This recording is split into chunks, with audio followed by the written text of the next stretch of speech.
मनमा एउटा जिज्ञासा हुन सक्छ, सदिक्षा पनि एमालेसँग आबद्ध भइन् कि क्या हो भन्ने कुरा। वास्तविकता चाहिँ त्यो होइन। तर म आफै पनि अचम्मित छु, किन भन्दा जब मलाई यो कार्यक्रमको लागि प्रस्ताव आयो, अफर आयो, मैले आफूलाई पनि प्रश्न गरेँ, मैले एमसी गर्ने कि नगर्ने भनेर पनि। किनभने मैले आजसम्म पनि नेपालको कुनै पनि पोलिटिकल पार्टीले यस्तो प्रडक्ट लन्चको फर्म्याटमा आफ्नो भिजन, आफ्ना घोषणाहरू, आफ्नो सोचलाई यसरी प्रस्तुत गरेको न मैले देखेकी छु, न त मैले सुनेकी नै छु। सो मेरो लागि पनि एउटा अनौठो, एउटा नौलो अनुभव पनि हो यो। तर यो कार्यक्रमको फर्म्याट, फराकिलो सोच अनि शैलीले मेरो मनमा पनि जिज्ञासाहरू आए, प्रश्नहरू आए र यो सुअवसरका लागि मलाई छानिएकोमा म निकै नै गर्वान्वित पनि भएँ। मलाई निकै नै खुसी पनि लाग्यो, गर्व पनि महसुस गरेँ मैले। तर म जस्ता धेरै युवाहरू पोलिटिक्स भन्ने बित्तिकै चाहिँ dirty game, not interested, not my job भन्ने जस्तो भावनाहरू उहाँहरूले देखाउनुहुन्छ, पोख्नुहुन्छ। तर देशको भविष्यसँग सिधै पोलिटिक्स जोडिएको छ भन्ने कुरा त हामीलाई पनि थाहा छ, हामी सबैलाई थाहा छ। एउटा सबल नेतृत्व, एउटा स्थिर सरकारले मात्र युवाहरूको यो वितृष्णा हटाउन सक्छ भन्ने जस्तो मलाई लाग्छ। देशको सम्भावित सरकारको नेतृत्व गर्ने पार्टीको घोषणापत्र त्यो पार्टीको मात्र हुँदैन, त्यो पार्टीका कार्यकर्ताहरूको मात्रै पनि हुँदैन। त्यसले देशको हरेक नागरिकको भविष्य निर्धारण गर्ने भएकोले कारणले गर्दा हामी सबैको घोषणापत्र हो यो जस्तो पनि लाग्छ। त्यसैले त्यहाँ प्रश्न सोध्ने अधिकार पनि अवश्य पनि हुन्छ। त्यो एउटा घोषणापत्र मात्र नभइकन एउटा ग्यारेन्टी पनि हुन जान्छ र त्यसैका लागि म पनि आज यहाँहरू सबै सामु छु। फेरि पनि म सम्पूर्ण युवावर्गमाझ अनुरोध गर्न चाहन्छु र यो कुरा पनि भन्न चाहन्छु कि कुनै पनि पार्टीको राजनीतिमा लाग्नुपर्छ, त्यो राजनीतिलाई मान्नुपर्छ भन्ने छैन। तर राजनीति जान्नु भने अवश्य पनि पर्छ। यसै गरी राजनीति गरेरै हिँड्नुपर्छ सबै युवाहरूले भन्ने छैन। तर राजनीतिबारे चासो चाहिँ अवश्य पनि राख्नुपर्छ। त्यो चासो राखे मात्र हामीले पनि कन्स्ट्रक्टिभ फिडब्याक दिन सक्छौँ। आफू समावेश भएर आफ्नो देशको भविष्य उज्जवल साँच्चीकै कसरी बनाउने भनेर आफ्ना कुराहरू पनि राख्न सक्छौँ।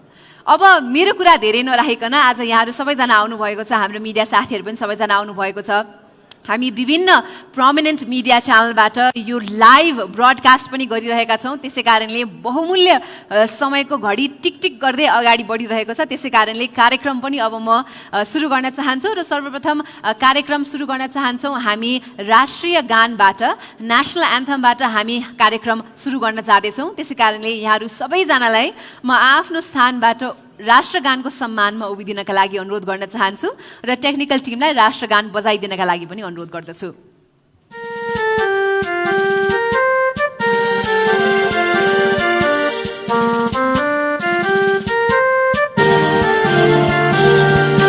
सायो थुङ्गा फुलका हामी एउटै माला नेपाली, सार्वभौम भई फैलिएका मेची महाकाली। सायो थुङ्गा फुलका हामी एउटै माला नेपाली, सार्वभौम भई फैलिएका मेची महाकाली। प्रकृतिका कोटि कोटि सम्पदाको आचल, वीरहरूका राजधानी स्वतन्त्र र अटल। ज्ञान भूमि, शान्ति भूमि, तराई पहाड हिमाल, अखण्ड यो प्यारो हाम्रो मातृभूमि नेपाल। बहु जाति भाषा धर्म संस्कृति छन् विशाल, अग्रगामी राष्ट्र हाम्रो जय जय नेपाल। धेरै धेरै धन्यवाद यहाँहरू सबैजनालाई। हामी एमालेको चुनावी घोषणा पत्र आज अनविल गर्दैछौँ भनौँ यहाँहरू सबै सामु। सम्पूर्ण नेपाली नागरिकहरू सामु र विश्वभरि छरिएर बस्नुभएका नेपालीहरू सामु पनि हामी यो घोषणापत्र लन्च गर्न जाँदैछौँ र एउटा नयाँ बिहानी एउटा फरक तरिकाले हामी यो लन्च गर्न गइरहेका छौँ। डिजिटल तरिकाले हामी लन्च गर्न गइरहेका छौँ यो घोषणापत्र र यसका लागि म पार्टी अध्यक्ष केपी शर्मा ओलीज्यूलाई अगाडि आई यो डिजिटल भर्जनबाट आजको यस घोषणापत्र अनभिल गरिदिनु हुनका लागि पनि म हार्दिक अनुरोध गर्दछु।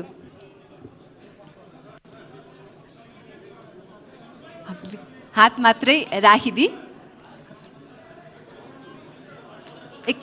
राखिराख्नुहोस् हजुर एकछिन 5 सेकेन्ड।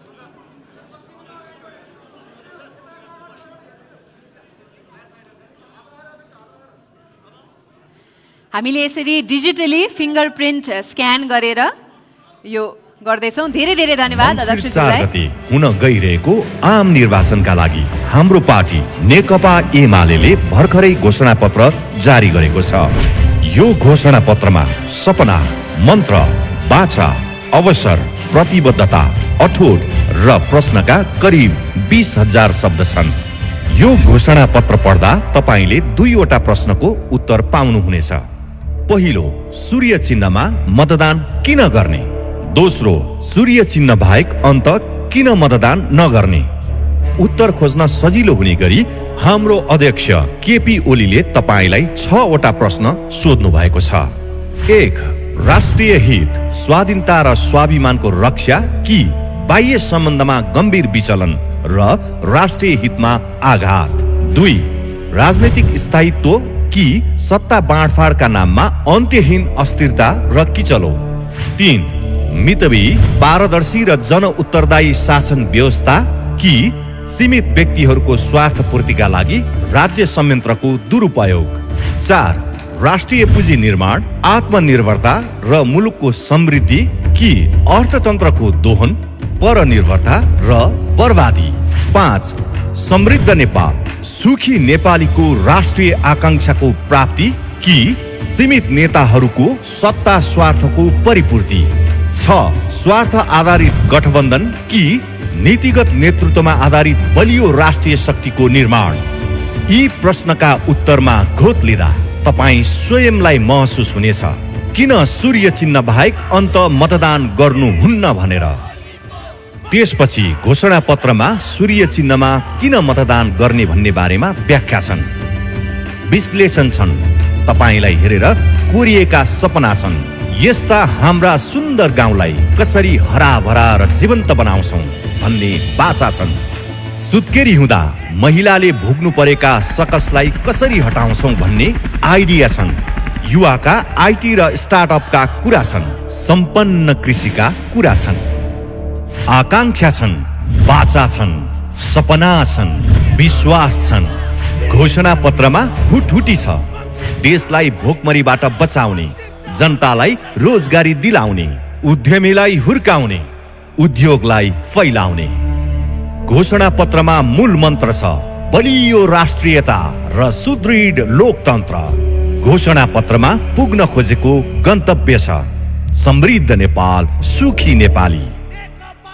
घोषणा पत्रमा 4 संकल्प छ, सुशासन, विकास, समृद्धि र समानता।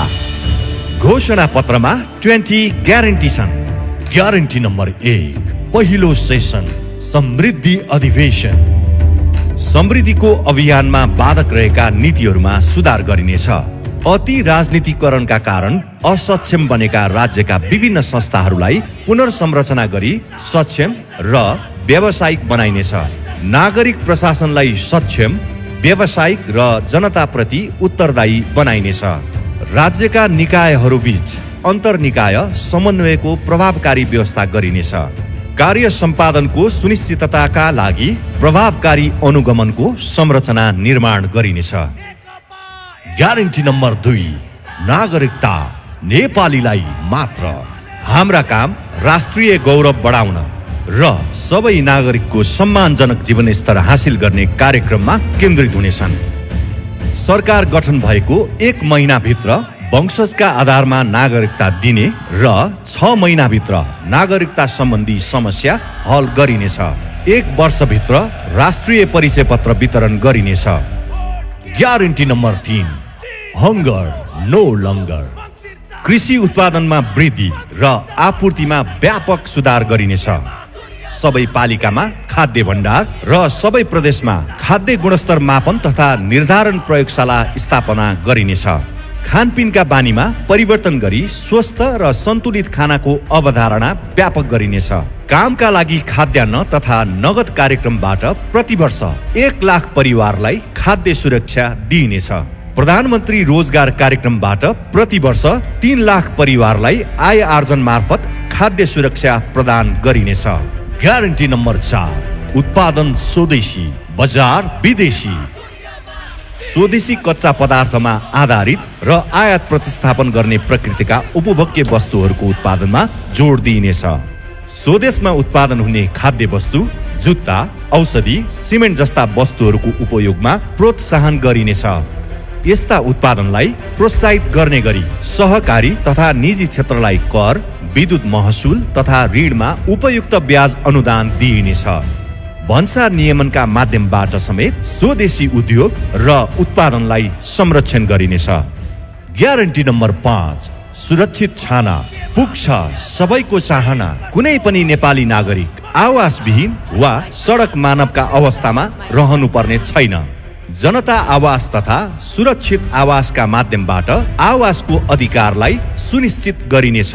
असुरक्षित बस्तीलाई सुरक्षित स्थानमा स्थानान्तरण गरिनेछ। सञ्चय कोषका सञ्चयकर्ता तथा नागरिक लगानी कोषका बचतकर्तालाई ती कोषका लगानीमा आवास सुविधा उपलब्ध गराइनेछ।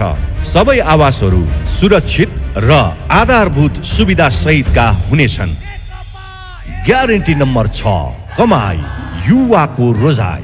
काम, रोजगारी र सामाजिक सुरक्षाका प्रबन्धबाट सबैका लागि काम र नियमित कमाई सुनिश्चित गरिनेछ। रोजगारी सिर्जना हुने क्षेत्रमा राज्यको लगानी बढाइनेछ।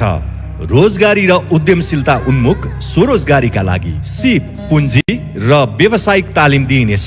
सुरुवाती व्यवसाय गर्न चाहिने बिउ पुँजी, सिड मनी सहुलियतपूर्ण ब्याज दरमा उपलब्ध गराइनेछ। कामदार वा श्रमिकको न्यूनतम ज्याला सुनिश्चित गरी समय अनुकूल वृद्धि गरिनेछ। हरेक वर्ष रोजगारी र स्वरोजगारी गरी वार्षिक 5 लाख रोजगारी सृजना गरिनेछ। ग्यारेन्टी नम्बर 7, पढाइ भविष्यको जग बसाई। आगामी 2 वर्षमा देशलाई पूर्ण साक्षर बनाइनेछ। सबै पालिकामा कम्तीमा 2 वटा प्राविधिक धारका विद्यालय सञ्चालन गरिनेछ। उच्च शिक्षाको निम्ति विदेश जानुपर्ने बाध्यकारी अवस्थाको अन्त्य गरिनेछ।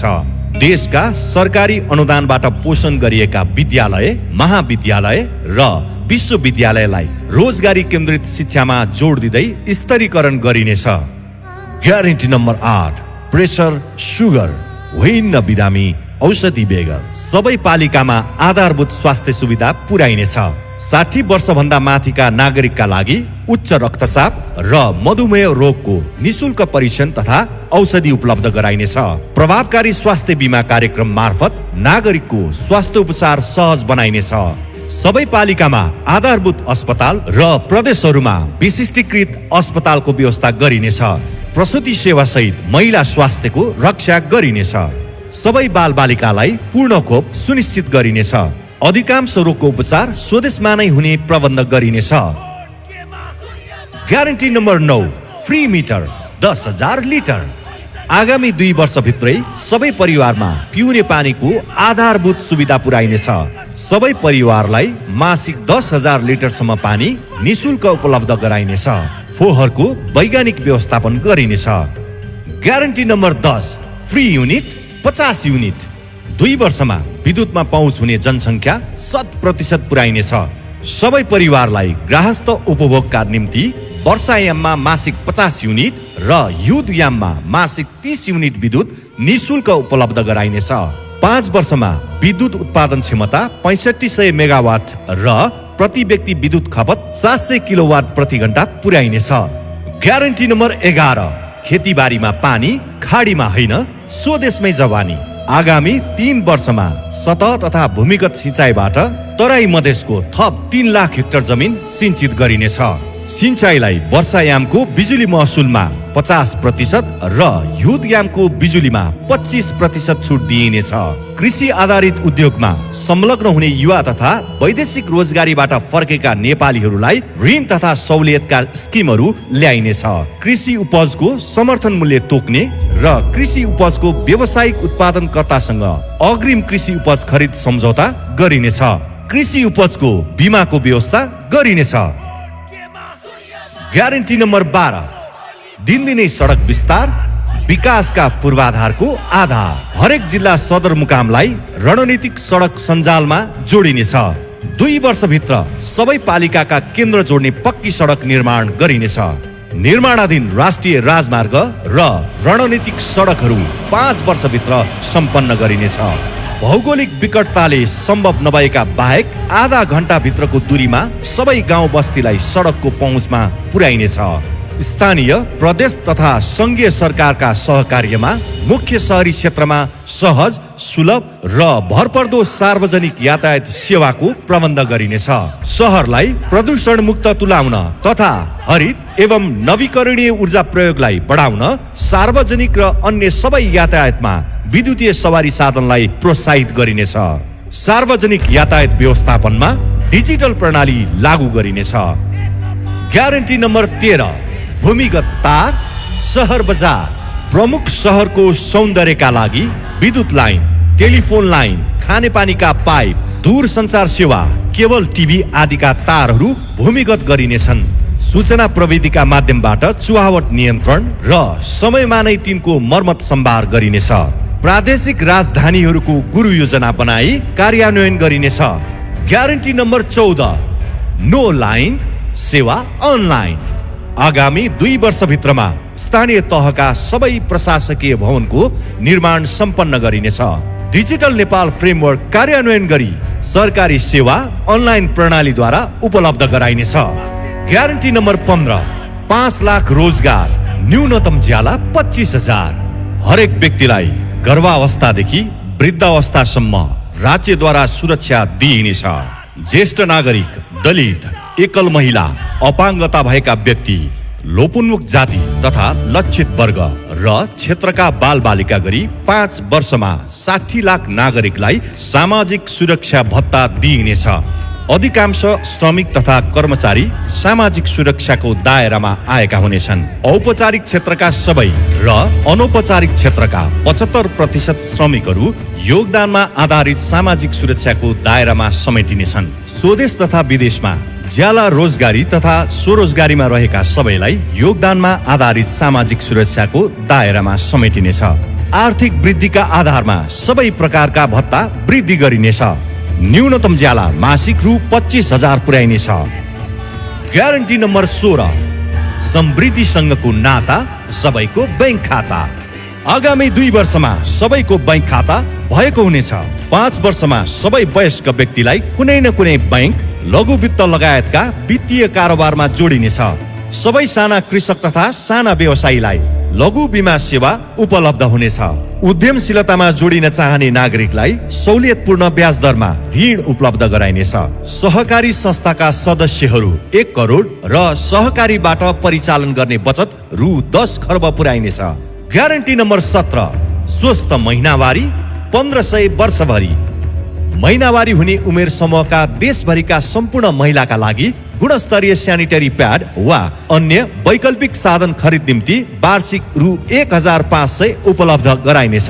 प्रसूति हुने 100% महिलाको गर्भावस्थाको नियमित स्वास्थ्य जाँच तथा दक्ष स्वास्थ्य कर्मीको सहयोगमा स्वास्थ्य संस्थाबाट प्रसूति सेवा सुनिश्चित गरिनेछ। ग्रामीण तथा दुर्गम क्षेत्रका जोखिममा परेका गर्भवती तथा सुत्केरी महिलाको निशुल्क आपतकालीन उद्धार गर्न हवाई एम्बुलेन्स र एम्बुलेन्सको व्यवस्था गरिनेछ। ग्यारेन्टी नम्बर 18, 5G सञ्चार, आइटीमा चमत्कार। सबैका लागि सूचना तथा सञ्चार सुविधा सस्तो, सहज र भरपर्दो बनाइनेछ। अप्टिकल फाइबर बिछाउने काम सम्पन्न गरी सूचना प्रविधिमा 5G प्रविधिको सुविधा उपलब्ध गराइनेछ। विद्यालय, अस्पताल, सरकारी कार्यालय, वित्तीय संस्था, शपिङ कम्प्लेक्स लगायतका सार्वजनिक सेवा प्रवाह हुने सार्वजनिक स्थलहरूमा ब्रोडब्यान्ड इन्टरनेट सुविधा निशुल्क गरिनेछ। कृषि कार्य, बजार मूल्य सूचना, रोजगारीका अवसर, राज्यले दिने सहुलियत तथा सुविधा, जनस्वास्थ्य, मौसम तथा विपद सम्बन्धित जानकारी नियमित रूपमा मोबाइल एप मार्फत उपलब्ध गराइनेछ। नागरिक सुरक्षाका लागि शहरी सडक तथा सार्वजनिक स्थलमा सीसी क्यामेरा जडान गरिनेछ। ग्यारेन्टी नम्बर 19, हामी सामाजिक सभ्य नागरिक। बाल बालिका माथिको दुर्व्यवहार, महिला हिंसा, मानव बेचबिखन, बलात्कार, घरायसी लेनदेनमा मिटर ब्याजी शोषण, बदुवा श्रम, छुवाछुत, गुण्डागर्दी, लागु पदार्थ दुर्व्यसन, छाउपडी, दाइजो तथा तिलक प्रथा आदि सामाजिक विकृति र शोषणका सबै किसिमको सारभूत रूपमा अन्त्य गरी सभ्य समाजको निर्माण गरिनेछ। ग्यारेन्टी नम्बर 20, हाम्रो अर्थ 100 खर्ब। कृषिको व्यवसायीकरण गरिनेछ। साना, मझौला तथा ठूला उद्योगको विस्तारबाट राष्ट्रिय आयमा उल्लेख्य वृद्धि गरिनेछ। पर्यटनमा आधारित सेवा क्षेत्रको विस्तार गरिनेछ। नेपाल भ्रमण गर्ने विदेशी पर्यटकको संख्या 5 वर्षभित्र वार्षिक 25 लाख पुर्याइनेछ। कुल गृहस्थ उत्पादन जीडीपीलाई आगामी 5 वर्षभित्र रु 100 खर्ब पुर्याइनेछ। नेपालीको औसत प्रति व्यक्ति आम्दानी रु 3 लाख अर्थात् 2400 अमेरिकी डलर पुर्याइनेछ। सुशासन, विकास, समृद्धि र समानताको 4 संकल्पका रूपमा घोषणा पत्रमा 30 कार्यक्रम र 247 वटा प्राथमिकता छन्। हाम्रो लागि घोषणा पत्र आगामी 5 वर्षको लागि मार्ग निर्देशक हो। त्यसैले यस घोषणा पत्रमा हाम्रो नेतृत्वमा 2074 सालमा सरकार बनेपछिका 41 महिनामा हामीले गरेका प्रमुख कामको दृष्टान्तका रूपमा 82 वटा माइलस्टोन समावेश गरेका छौं। घोषणा पत्रमा नेकपा एमाले अध्यक्ष केपी ओली भन्नुहुन्छ, मङ्सिर 4 अवसर हो। देशमा अहिले चलिरहेको संकटको चक्रव्यूहबाट मुलुकलाई मुक्त गर्ने निर्णायक अवसर। षड्यन्त्रपूर्ण ढंगले विस्थापित गरिएको जनादेशलाई पुनर्स्थापित गर्ने मूल्यवान अवसर। आफ्नो देशका समस्या देशै भित्रबाट समाधान गर्न हामी सक्षम छौं भनी संसारलाई देखाउने अवसर। मङ्सिर 4 तपाई हामी सबैको लागि अवसर हो। खाली 2 कुरा याद गर्नुहोला। सूर्य चिन्हमा मतदान किन गर्ने, सूर्य चिन्ह बाहेक अन्त किन मतदान नगर्ने।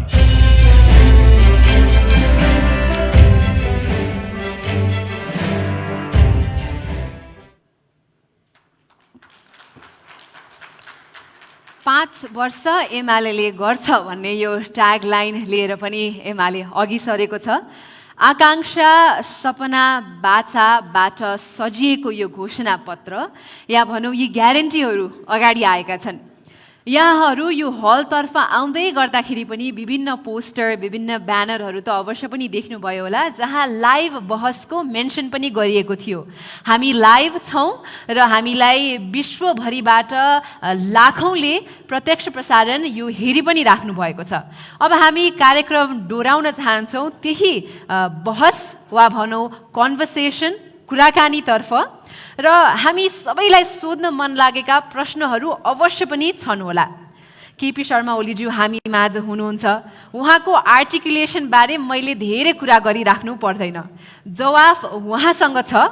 प्रश्न चाहिँ यो कुराकानी मोडरेट गर्ने अनिल केशरी शाहज्यूसँग छ। सो यहाँलाई अनुरोध गर्न चाहन्छु, please join me in welcoming mister Anil Keshari Shah. उहाँ अगाडि आएर यो कार्यक्रमको हिस्सालाई चाहिँ अगाडि लगिदिनु हुनका लागि म उहाँलाई हार्दिक अनुरोध गर्दछु। धेरै धेरै धन्यवाद अध्यक्षजी। नमस्कार अध्यक्षज्यू, नमस्कार यहाँ उपस्थित सबैजना महिला तथा दाजुभाइ दिदीबहिनीहरूलाई। सर्वप्रथम त म अनिल केशरी शाह हुँ। म पोलिटिसियन पनि होइन, राजनीतिक क्षेत्रमा त्यति भिजिसकेको मान्छे पनि होइन। 3 दशकभन्दा बढी मैले वित्तीय क्षेत्रमा बिताएँ। त्यो 3 दशकमा चाहिँ 17 वर्ष चाहिँ म कार्यकारी अधिकृत या सिइओ भएर नै बताएँ। र यो सिइओ हुने अनुभवमा चाहिँ मैले के पाएँ त भन्दाखेरि यो 17 वर्ष सिइओ हुँदाखेरि मैले बटुलेको एउटा चिज भनेको नेतृत्व हो। कुनै पनि परिवार, संस्था, समाज या देशको उन्नति हुने या नहुने मैले देख्दाखेरि चाहिँ नेतृत्वमा धेरै धेरै ठुलो त्यसको प्रभाव पर्छ।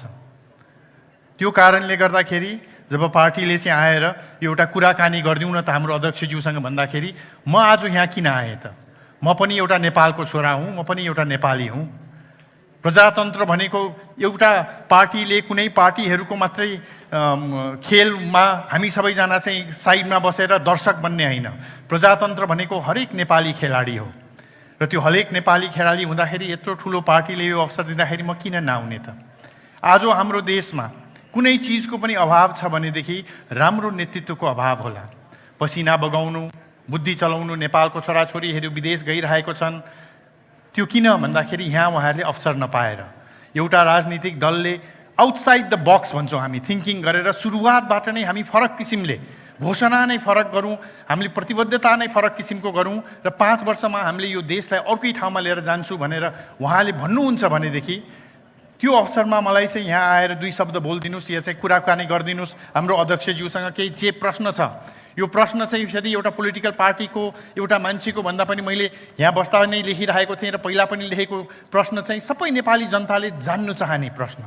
चुनाव आइरहेको छ, चुनावमा चाहिँ पार्टीले के गर्छ त? यो घोषणापत्र भर्खर देखेको छौँ, 20 वटा ग्यारेन्टी देखेको छौँ हामीले। यो 20 वटा ग्यारेन्टीलाई कार्यान्वयन गरेर 5 वर्षमा पार्टीले नेपाल र नेपालीलाई कहाँ पुर्याउँछ त? यो प्रश्नहरू सबैजनाले गर्न चाहन्थे होला। मलाई एउटा अवसर पाएको छु कि यहाँ आएर यो प्रश्नहरू हाम्रो अध्यक्षज्यूसँग गरिदिनुहोस् भनेर, त्यही भएर म यहाँ आएको छु। किनभने मलाई लाग्छ सबै नीतिहरूको राज भनेको राजनीति हो। जब राजनीतिमा स्थिरता आउँछ, जब राजनीतिमा राम्रो नेतृत्व आउँछ, अनि अरू सबै नीतिहरूमा चाहिँ त्यसको सकारात्मक प्रभाव पर्छ। जब अस्थिरता आउँछ राजनीतिमा, जति राम्रो आफ्नो कम्पनी चलाए पनि, आफ्नो समाज चलाउनु खोजे पनि, आफ्नो परिवारको चलाउनु खोजे पनि त्यसले नकारात्मक प्रभाव पार्छ नै। प्रजातन्त्रको यो भन्दा ठुलो अवसर कहिले पनि आउँछ नि चुनाव। यो भोट मैले यहाँले सबैजनाले एक-एकवटा भोट पाएको छौँ, त्यसको सदुपयोग कसरी गर्ने भनेर हाम्रो पार्टीले यस्तो क्लियरली भनेको छ कि हामीले के गर्छौँ। 20 वटा ग्यारेन्टी स्टेटमेन्ट दिएको छ पार्टीले। अब यो ग्यारेन्टी स्टेटमेन्टलाई कार्यान्वयन गर्ने, हामी यहाँ आज कहाँ छौँ र यहाँबाट 5 वर्षमा कसरी र कहाँ पुग्छौँ भन्ने 2 शब्दको कुराकानीहरू गर्न पाउँदाखेरि म गर्वान्वित छु। Truly I am privilege to be here today in front of everybody.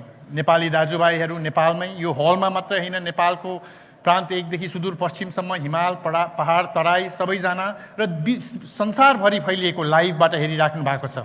यो एउटा अवसर हो। यहाँहरूको सोचमा, यहाँहरूको मनमा आएको केही प्रश्नहरू मैले सोध्ने एउटा प्रयास गर्नेछु। यो भन्दै चाहिँ हाम्रो एमाले पार्टीको अध्यक्ष केपी ओली सरलाई चाहिँ यहाँ डायसमा आइदिनलाई म अनुरोध गर्दछु।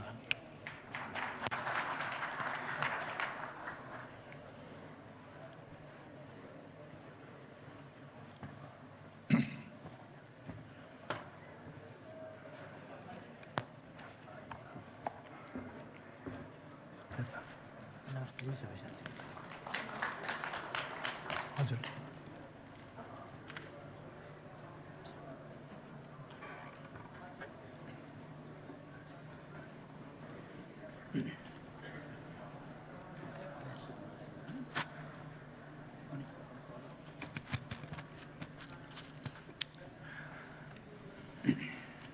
नमस्कार अध्यक्षज्यू। सर्वप्रथम त यो अवसर दिनुभयो त्यसको लागि धेरै धेरै धन्यवाद पार्टीलाई, यहाँलाई। एउटा सर्वसाधारण नेपालीले पनि यहाँ आएर पार्टीको घोषणापत्रको बारेमा र पार्टीको एउटा गन्तव्यको बारेमा केही प्रश्नहरू गर्ने एउटा मौका दिनुभयो, त्यसको लागि धेरै धेरै धन्यवाद भन्न चाहन्छु हजुरलाई। नमस्ते, धन्यवाद यहाँलाई पनि धेरै धेरै। यहाँ एउटा यस कार्यक्रमलाई जनताको तर्फबाट प्रश्नहरू गरेर राजनीतिक प्रश्न, राजनीतिज्ञहरूका प्रश्नभन्दा बढी जनताका प्रश्न यहाँले गरेर यस घोषणापत्रको बारेमा र हाम्रो गन्तव्य र त्यस गन्तव्यमा पुग्ने हाम्रा बाटाहरूको बारेमा स्पष्ट पार्ने जुन अवसर उपलब्ध यहाँले गराउनुहुनेछ त्यसका लागि धन्यवाद छ। हस् हजुर, सुरुवात चाहिँ म अन्तबाटै गर्न चाहन्छु। अन्त भनेको चाहिँ गएको चुनावमा नेपाली जनताले यहाँमाथि, यहाँको पार्टीमाथि विश्वास गरेर झन्डै 2/3 बहुमतको एउटा सरकार बनाउने एउटा अवसर दिएको थियो। यो नेपाली जनताको आशा थियो कि यस्तो बहुमत आइसकेपछि एउटा स्थिरता आउँछ, सरकारले पुरा कार्यकाललाई सम्पन्न गर्छ भनेर। तर बिचमा गएर उथलपुथल भइकन आज यो अस्थिरताको स्थिति त्यसै कारण आएको छ भन्दाखेरि अब आउने यो चुनावमा पनि बहुमतको सरकार आएर जनताले के फाइदा पाउँछ र यो बिचमा के भयो भन्ने चाहिँ सुरुवात त्यहाँबाट गरौँ न अध्यक्षज्यू। धन्यवाद प्रश्नका लागि र धेरै महत्त्वपूर्ण प्रश्न उठाउनु भएको छ। एउटा अन्यलहरू थुप्रै विषयमा उठाउन खोजिएको छ, त्यसमध्ये एउटा अन्यल चाहिँ यस विषयमा पनि उठाउन खोजिएको छ। के अन्यल उठाउन खोजिएको छ भने नेकपा एमालेलाई 2/3 बहुमत दिइएको थियो, 2/3 बहुमत टिकाउन सकेन, 2/3 बहुमत टिकाउन नसकेको मात्रै होइन कि काम पनि केही पनि गर्न सकेन भन्ने खालको एउटा भ्रम फिजाइएको छ। पहिलो कुरा त नेकपा एमालेलाई प्रत्यक्षमा 80 सिट र समानुपातिकमा 41 गरेर 121 सिट उपलब्ध भएको थियो। बहुमतका लागि 138 सिट चाहिन्थ्यो, बहुमत थिएन। त्यसकारण हामीसँगै चुनाव लडेको अर्को पार्टीसँग मिलेर सरकार बनाउनु पर्थ्यो। घोषणापत्र हामीले संयुक्त रूपमा जारी गरेका थियौँ। संयुक्त घोषणापत्र भनेको हामी यस घोषणापत्रलाई कार्यान्वयन गर्छौँ भनेर। तर मङ्सिर 21 गते अन्तिम चुनाव हो र त्यसपछि सरकार बन्न नदिने षड्यन्त्र यति गम्भीर ढङ्गले सुरुदेखि चल्यो। चुनाव एमालेसँग मिलेर लड्ने, तर भित्रभित्रै अर्कै षड्यन्त्र गरेर अरूसँग मिलेर सरकार बनाउन खोज्ने प्रयास स्वरूप फागुन 3 गतेसम्म सरकार बन्न दिएन। अर्को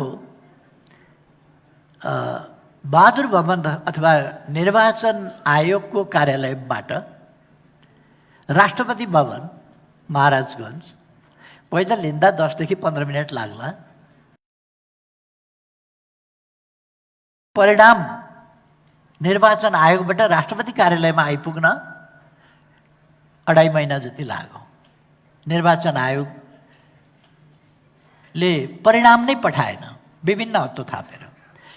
यो एउटा पक्ष चाहिँ म स्पष्ट गर्न चाहन्छु, नेकपा एमालेसँग बहुमत थिएन। अर्को कुरा, त्यो बहुमत हामीले अर्को पार्टीसँग मिलेर एकीकरण गरेर जुन बहुमत पुर्यायौँ त्यो ढालेको नेकपा एमालेले होइन, एमालेले संस्थागत रूपमा पनि होइन र एमाले अध्यक्षको हिसाबले वा तत्कालीन प्रधानमन्त्रीको हिसाबले मैले पनि होइन। सबैलाई थाहा छ कसले हरदम विकास निर्माणका, जनताका सेवाका कामहरू गर्न हरदम व्यवधान कसले खडा गर्यो त्यो सबैलाई थाहा छ। अर्कोतिर को मुद्दा हाल्न गयो, को राष्ट्रपति कहाँ गयो, को प्रधानमन्त्रीलाई गलत ढङ्गले अपदस्थ गराउन कुद्यो, को पार्टी अध्यक्षलाई सडकबाट साधारण सदस्य पनि नरहने गरी निष्कासन गर्न पुग्यो। यी सबै कुरा त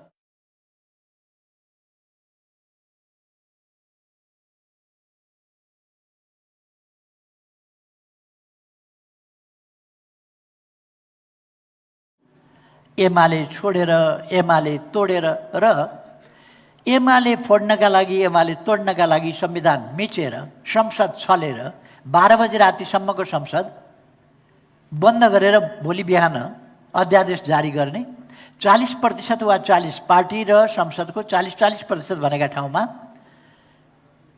अहिले त्यो चाहिँ अत्यन्तै असंवैधानिक हो भन्ने, संसद छल्यो भनिने र 20 वा 20 भनेर कति चाहिन्छ, कति प्रतिशत पुर्याउन सक्छौ भनेर सोधिकन र साउन 25 गते एमाले निष्कासन गरेका मान्छेहरूको निष्कासन सदर नगरेर भदौ 10 गते अर्को नयाँ पार्टी दर्ता गर्ने खालका क्रियाकलापहरू, यस्ता कामहरू नियोजित ढङ्गले संविधान विपरीत, गैर कानुनी, अलोकतान्त्रिक, संसदीय र लोकतान्त्रिक प्रणाली, पद्धति र मर्यादा, त्यसका नर्म्स एन्ड भ्यालुज विपरीत जुन प्रकारले एमाले विरोधी षड्यन्त्रको चक्रव्यूह चल्यो, त्यसै कारणले गर्दा 2/3 टिकेन र अर्कोतिर गठबन्धन बनाउन म त गएको होइन। नेकपा एमाले त आफ्नो ठाउँमा छ। ती तत्त्वहरू गए जहाँ अहिले एउटा अपवित्र गठबन्धन जनादेशबाट होइन परमादेशबाट बनेको छ।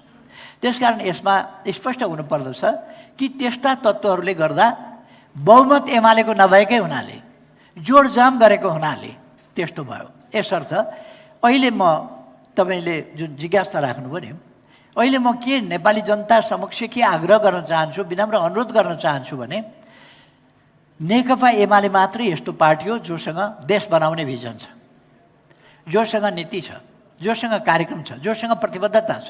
अहिले भर्खरै हामीले हेऱ्यौँ पनि जोसँग सङ्कल्प छ, जोसँग अठोट छ, जोसँग विकास निर्माणका कामलाई योजनाबद्ध ढङ्गले अगाडि बढाएका अनुभव पनि छन् र काम गर्ने क्षमता पनि छ। यसर्थ नेकपा एमालेको सुदृढ एकता बिना र नेकपा एमालेको सुदृढ बहुमत बिना हुने रहेछ। यसर्थ एक थरी तत्त्वहरू जो एक एमाले भित्र बसेर एमालेलाई कमजोर पार्न खोजिरहेका थिए ती तत्त्वहरू बाहिर गइसके, नम्बर 1। र अब नेकपा एमालेसँग बहुमत आउँदा त्यस बहुमतले देशको सार्वभौम सत्ता, स्वाधीनता, भौगोलिक अखण्डता र राष्ट्रिय हितहरूलाई सुरक्षा र सम्वर्धन गर्दै अगाडि बढ्ने, देशमा शान्ति, सुव्यवस्था, स्थिरता, स्थायित्व कायम गर्दै अगाडि बढ्ने यिनै कामहरू नेकपा एमाले गर्छ र सुशासन र विकासको बाटोमा देशलाई अगाडि बढाउँछ र जनताले राज्यबाट प्राप्त गर्नुपर्ने सेवा सुविधाहरू र मौलिक हकको प्रत्याभूति गर्ने गरी अगाडि एमाले बढ्छ भन्ने कुरा स्पष्ट छ।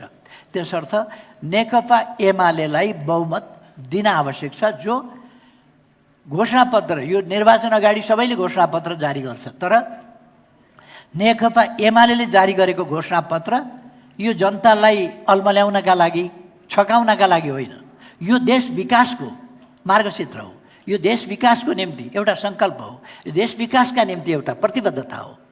त्यसर्थ नेकपा एमालेले घोषणापत्रमा जुन कुराहरू भनेको छ त्यसले नै देखाएको छ र नेकपा एमाले इतिहासमा आफै साक्षी छ।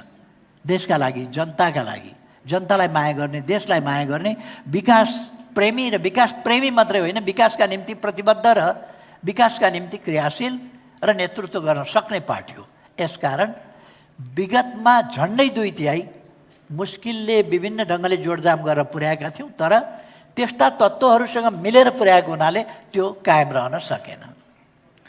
हस्, यो त्यसमा स्पष्टीकरण गर्नुभएको, किनभने धेरै जनतालाई चाहिँ त्यही थियो कि 2/3 भन्ने जुन अध्यक्षजीले भर्खर यो क्ल्यारिफाई गरिदिनु भयो, मलाई पनि त्यही थियो। 2/3 त होइन, बहुमत थियो, के भयो र अब अहिले पनि बहुमत भएर फेरि त्यस्तै हुने हुँदाखेरि चाहिँ त्यो अब चाहिँ एकदम क्लियर भयो जस्तो लाग्छ मलाई।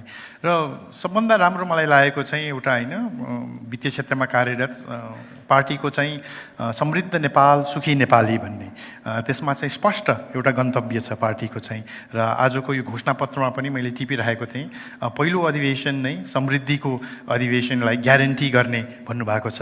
अब यो ग्यारेन्टीले सर्वसाधारण नेपालीलाई सकारात्मक या के प्रभाव पर्छ होला भन्ने अध्यक्षज्यू? अवश्य नै। यो पहिलो बुँदामा हामीले जुन ग्यारेन्टीको कुरा गरेका छौँ त्यो ग्यारेन्टी वास्तवमा नीतिगत सुधार नगरिकन अहिले जुन प्रशासनिक उल्झन छ, नीतिगत कारणले र प्रशासनिक उल्झनका कारणले, यसमा नीतिगत र यस्ता प्रशासनिक तत्सँग सम्बन्धित निर्णय प्रक्रिया र कार्यान्वयनको सन्दर्भमा जाँदाखेरि एउटा टेबलबाट अर्कोमा फाइल नसर्ने, फाइल सर्न महिनौँ लाग्ने र अनावश्यक विलम्बको कारणले त्यसमा कतिपय प्रक्रियागत सुधार, कतिपय नीतिगत सुधार नगर्दा या नहुँदा अहिलेकै स्थितिमा समयमा काम हुन नसक्ने, विलम्ब हुने, विलम्बको कारणले गर्दाखेरि त्यस विलम्बको कारणले कार्यान्वयन विलम्ब हुने र त्यो कार्यान्वयनको विलम्बको कारणले लागत बढ्ने, समय एकातिर समयमा काम पुरा नहुने,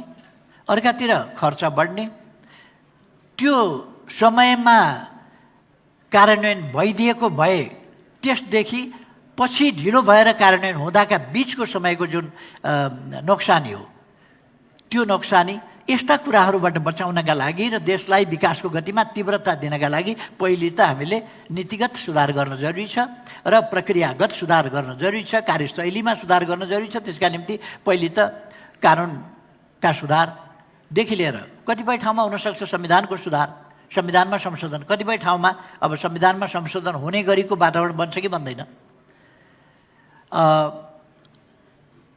मान्यता मात्रै राख्ने हिसाबले त अब कतिपयले के मान्यताहरू पोलिटिकल अनेक खालका मान्यताहरू राखेका छन्। तर अहिले यो राष्ट्रपति प्रत्यक्ष कि प्रधानमन्त्री प्रत्यक्ष कि यो यस्तो कि भन्ने कुराभन्दा बढी त्योभन्दा बढी कुराहरू नीतिगत सुधारका कुराहरू र अहिले संविधान त भर्खर कार्यान्वयन हुँदैछ। त्यसकारण यसमा यस्तो गर्छौँ उस्तो गर्छौँ भन्ने अन्य यसबाट भएन। दोष आफू नलिने र यो चाहिँ एउटा के हो भने प्रणालीलाई दोष दिएर आफू उम्किने खालको चलाकी हो। प्रणाली नै यस्तो छ, त्यसकारण हामीले प्रणालीमा कमी भएको हुनाले गर्न सकेनौँ भन्ने। यो 16 महिनामा किन गरेन त गठबन्धनले केही सकारात्मक काम किन गरेन? अर्थतन्त्रलाई किन ओह्रालो लगायो भन्दा प्रत्यक्ष निर्वाचित राष्ट्रपति छैन।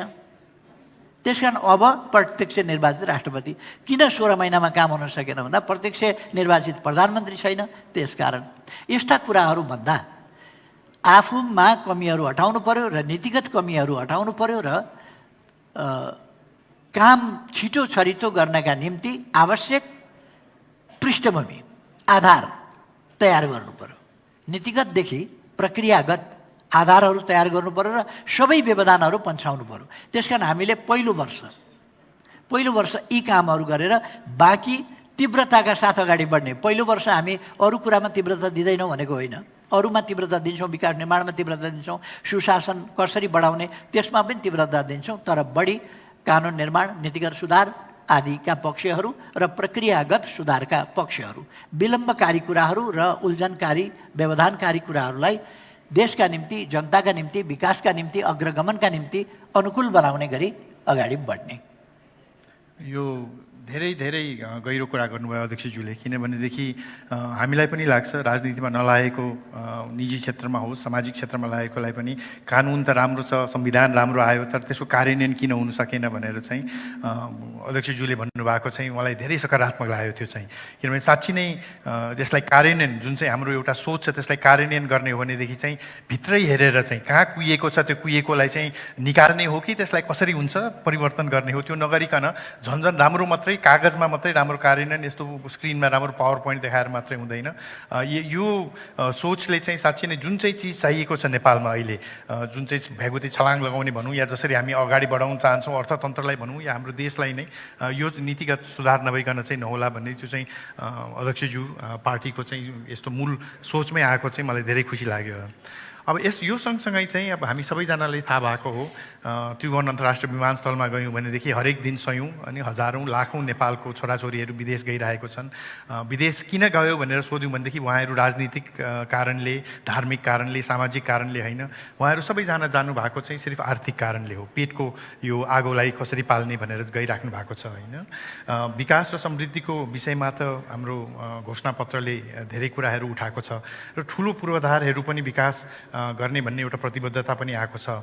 तर यो दुई छाक पनि मिलाउनु नसक्ने जुन नेपालीहरू विदेश गइराख्नु भएको छ, यो अर्थतन्त्रमा यो चाहिँ जुन चाहिँ अहिलेको सोचमा चाहिँ उहाँहरूको परिवारमा यसले के प्रभाव पार्छ अध्यक्षज्यू? पहिलो कुरा त रोजगारीका अवसरहरू सिर्जना गर्ने भन्ने कुरा कसरी हुन्छ र दोस्रो कुरा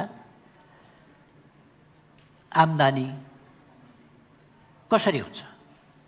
काम नभइकन, रोजगारी नभइकन आम्दानी हुँदैन। रोजगारी कहाँबाट सिर्जना हुन्छ त?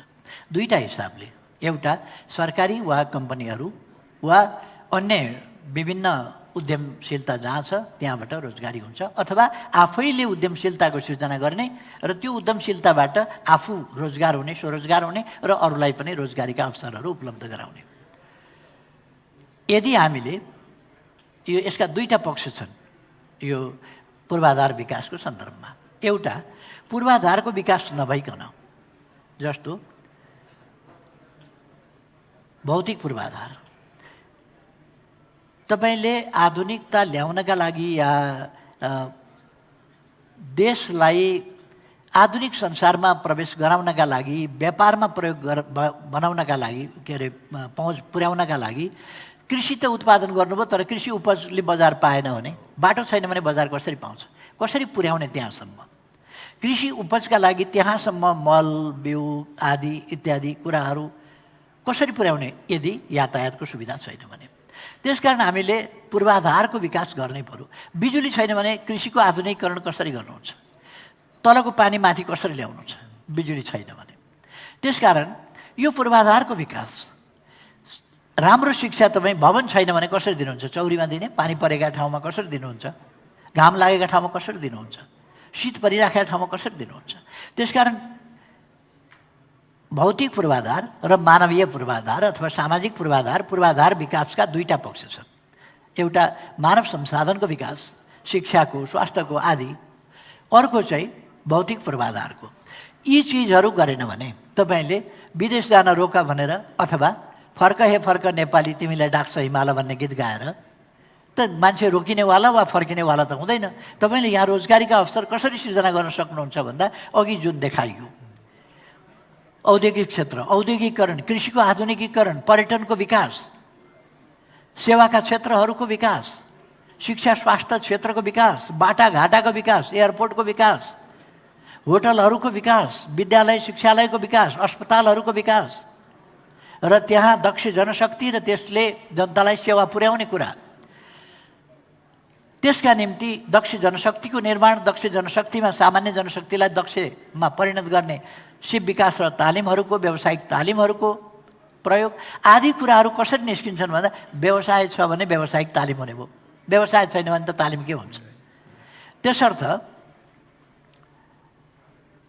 यो पूर्वाधारको विकास बिना अथवा ठुला आयोजनाहरूको विकास बिना या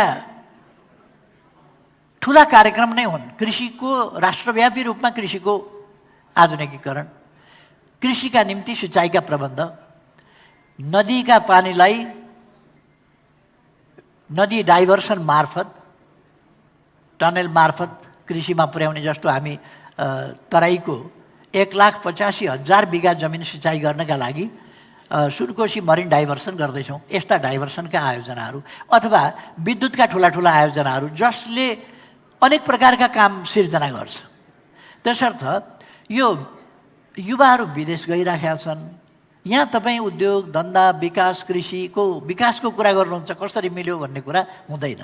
किनभने यी चिजहरू पूर्वाधारको विकास, आधुनिकीकरण आदि कुराहरूबाट, आइटीको सेक्टरको विकास, प्रविधिको प्रयोग, विकासमा प्रविधिको प्रयोग अनि ठुला पूर्वाधारहरूको प्रारम्भ र अगाडि बढाउने र विकास गर्ने कुरा, यी कुराहरूले मात्रै हामीलाई रोजगारीका अवसर सिर्जना गर्छ, आम्दानी बढाउँछ, मनी ट्रान्जेक्सन हुन्छ र लिक्विडिटी त्यसलाई चाहिँ सहज बनाउँछ।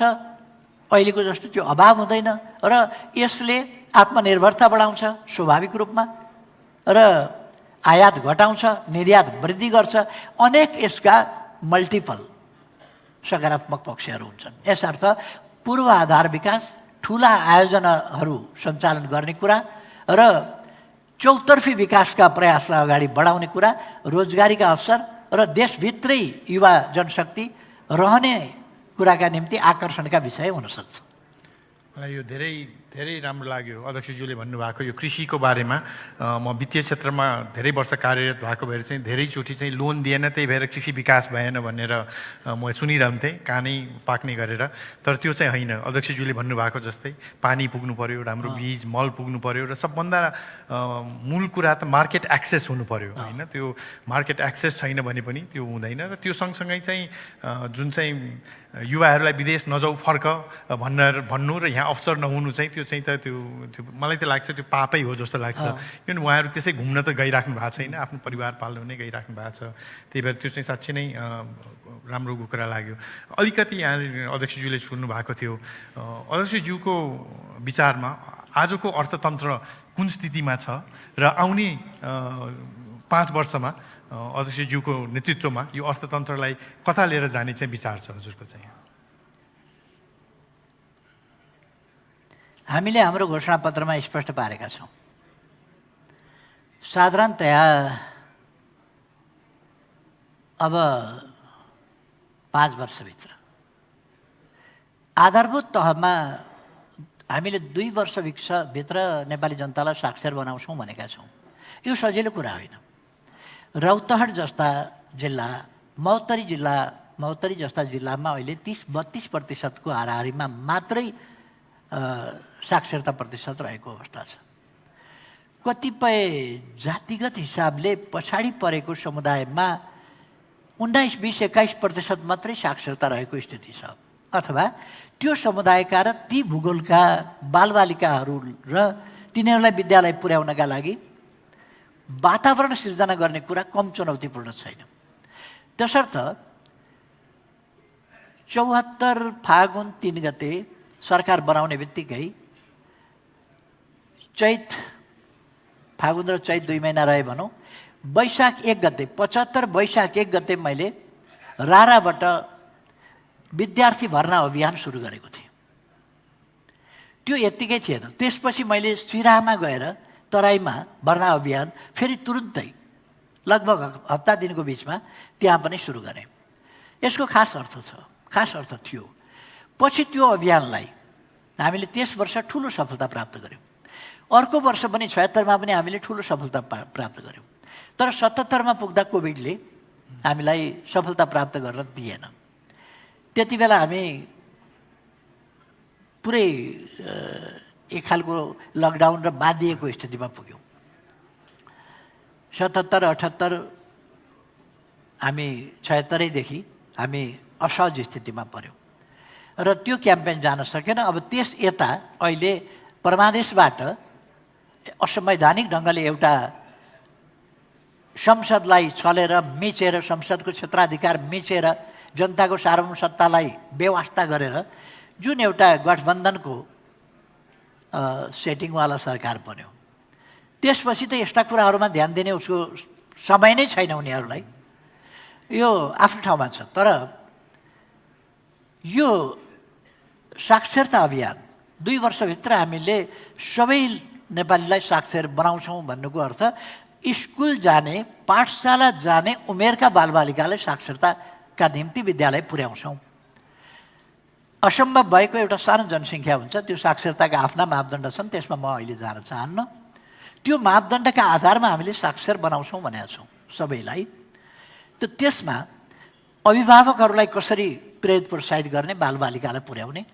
प्रेरित प्रोत्साहित यत्तिकै गर्दा हुँदैन, उनीहरूलाई इन्सेन्टिभ कसरी दिने र उनीहरूलाई मोटिभेट कसरी गर्ने, त्यस कुरामा ध्यान दिने देखि लिएर यस्ता कामहरू हामी गर्ने शिक्षाको क्षेत्रमा। र भविष्यका लागि एउटा विश्व प्रतिस्पर्धामा खरो उत्रिन सक्ने र अगाडि जान सक्ने खालको शिक्षित, सक्षम, दक्ष जनशक्तिको निर्माण अहिलेदेखि हामी गर्छौँ। र यो 5 वर्षका लागि चाहिँ स्कुल कलेज जाने उमेर गइसकेका पनि ठान्ने, विभिन्न पेसा व्यवसायमा रहेका दाजुभाइ दिदीबहिनीहरूलाई त्यो व्यवसाय पेसासँग सम्बन्धित तालिमहरू दिने, जसले गर्दा उनीहरू आफू सम्बन्धित रहेको पेसा व्यवसायलाई प्रभावकारी ढङ्गले लान सकुन्। उनीहरूलाई जस्तो अघि कृषि लोन लिने तर कृषि फस्टाउन नसक्ने भन्ने कुरा थियो नि, कृषि लोन लिने त लोन चाहिँ एउटा कुराका लागि लिने तर काम अर्कै गर्ने, त्यो खालको परिपाटीबाट जिम्मेवार बनाउने, त्यसमा बढीभन्दा बढी नगदभन्दा जिन्सी दिएर, भैँसी पालन छ भने सरकारले भैँसी नै किनिदिने र करप्सन कन्ट्रोल नगर्ने भने फेरि त्यसमा पनि कमिसनको खेल चल्छ। हामीले तराईमा देख्यौँ, यही बिचमा मधेसमा देख्यौँ। त्यसकारण यस्तो खालको विकृतिलाई नियन्त्रण गरेर जाने। पूर्वाधारको क्षेत्र, पूर्वाधारको विकास 5 वर्षभित्र पूर्वाधारको आधारभूत रूपमा हामी विकास गर्छौँ र सबै पालिकाहरू त 2 वर्षभित्र हामीले सबै पालिका सदरमुकामहरूलाई डबल लेन पक्की सडकले जोड्ने भनेका छौँ। एउटा कर्णालीको हुम्लाको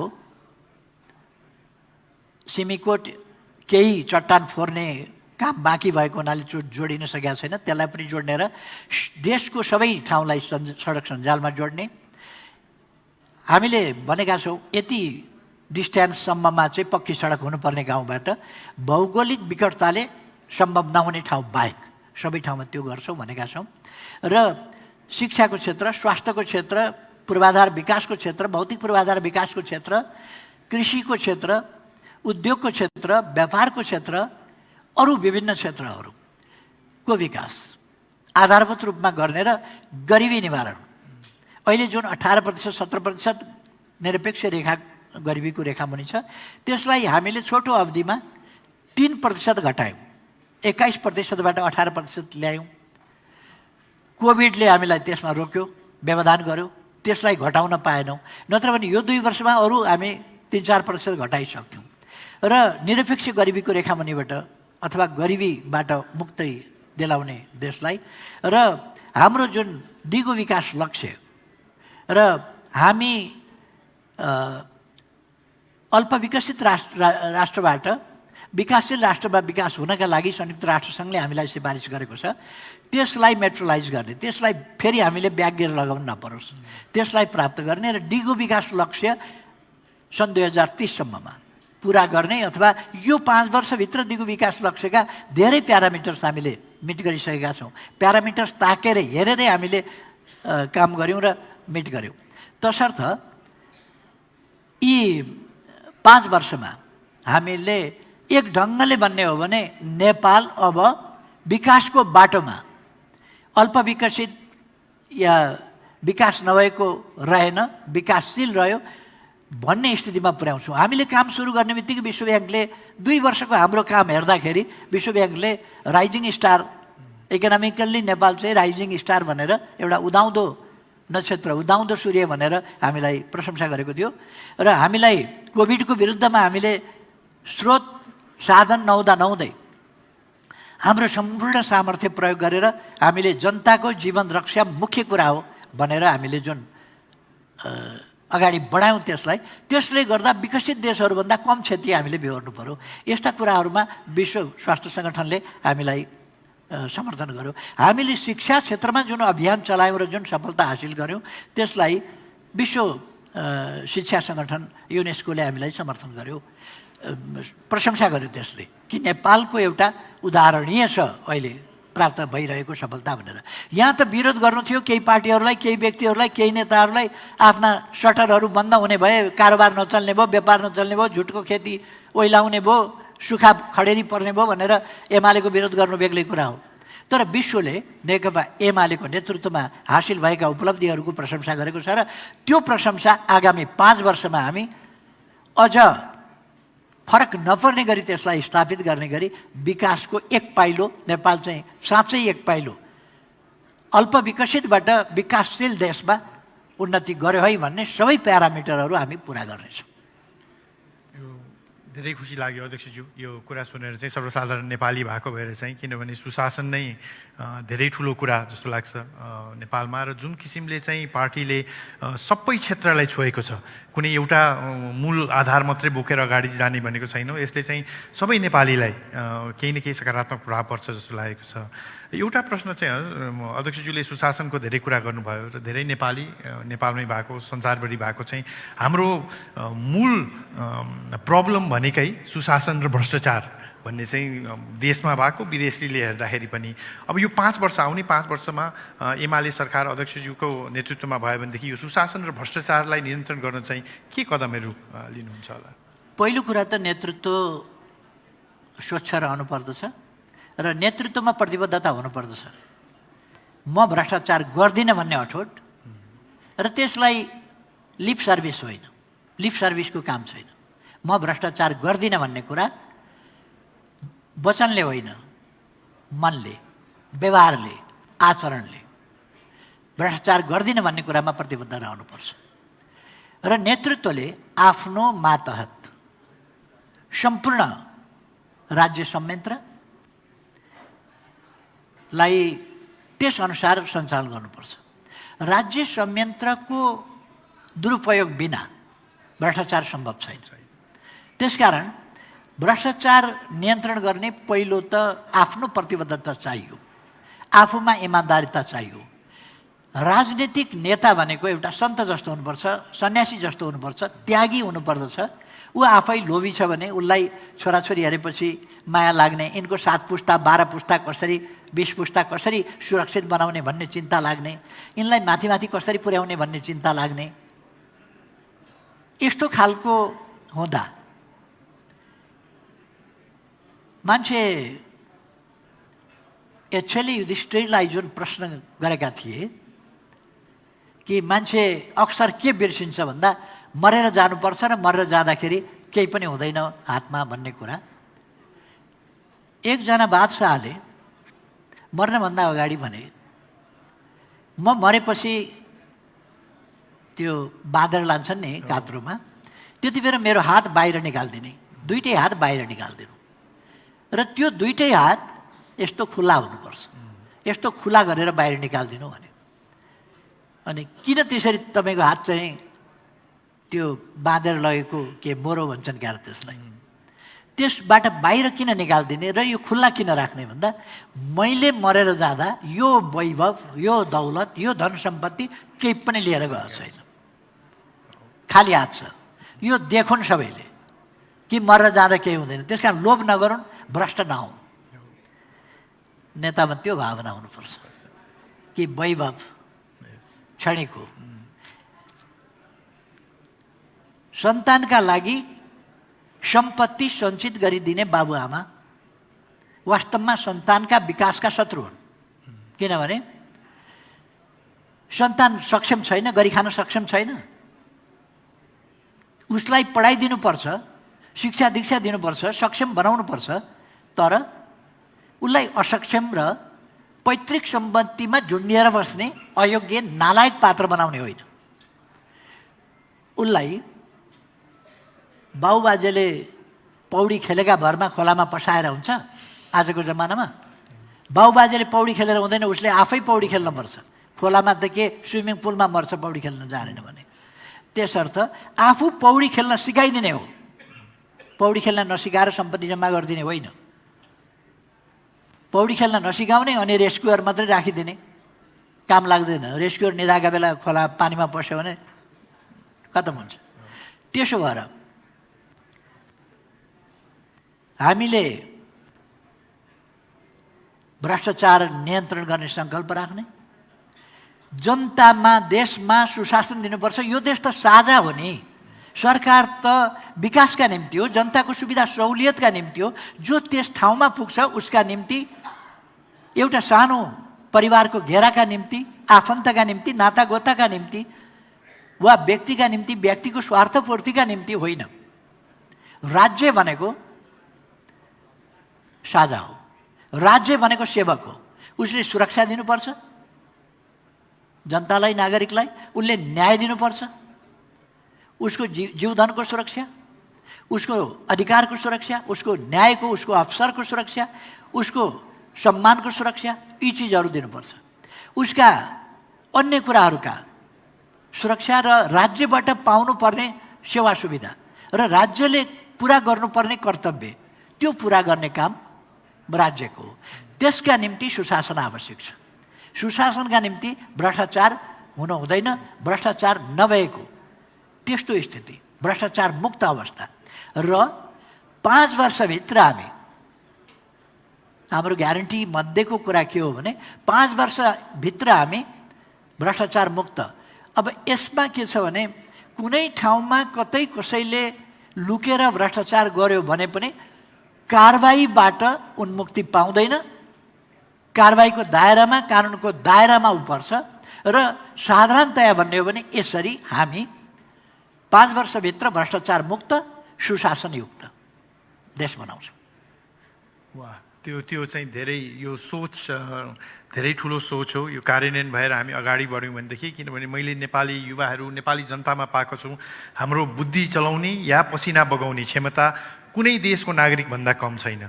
एउटा वातावरण हामीले यहाँ बनाइदियो भनेदेखि कटर, कुवेत, साउदी, मलेसिया, जापानमा पसिना पनि बगाउँदैन नेपालको छोराछोरीले, या अस्ट्रेलिया, अमेरिका, युरोपमा बुद्धि पनि चलाउँदैन, सबैजना यहीँ फर्किन्छ।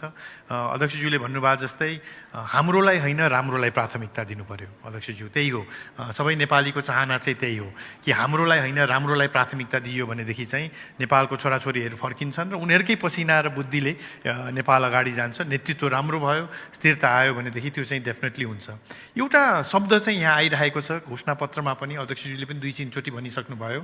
हामीले यो घोषणापत्रहरूमा सङ्कल्प, प्रतिबद्धता, यो सबै चिजहरू त सुनेकै थियौँ, तर आज एमालेको घोषणापत्रमा चाहिँ ब्याङ्कमा धेरै हामी चलाउने शब्द ग्यारेन्टी आइरहेको छ। हजुर, यो ग्यारेन्टी भन्ने शब्द चाहिँ यो अरू शब्दभन्दा कसरी फरक छ र कसरी गहिरो छ अध्यक्षज्यू? यो के हुने भयो, के गर्ने भयो भने सबै पार्टीले घोषणापत्र जारी गरेका छन्, कार्यान्वयन गर्ने होइनन्। भनिदिने हो, गरिदिने हो। चुनाव आयो, केही भन्नै पर्यो, केही गर्नै पर्यो। जस्तो एउटा चलन छ, कुनै ठाउँमा पुग्यो, कतै पनि अड्न नसकिने भएपछि कुनै नयाँ ठाउँमा गइयो भने त्यहाँ गएपछि अब आँसु खसाएर भन्नु पर्यो, म पहिले नै किन यो ठाउँमा आइनछु, म पहिले नै आउनु पर्थ्यो, मैले काम गरेको ठाउँ यो, मैले यस्तो सुरुवात गरेको ठाउँ हो यो, यस्तो गरेको। यहाँका जनतालाई जति म माया अन्तगाले गर्दैन्थेँ, यहाँकाले जति मलाई अन्तगाले गर्दैन्थे, मेरो बुद्धि के भएको अहिलेसम्म म किन यहाँ आइन?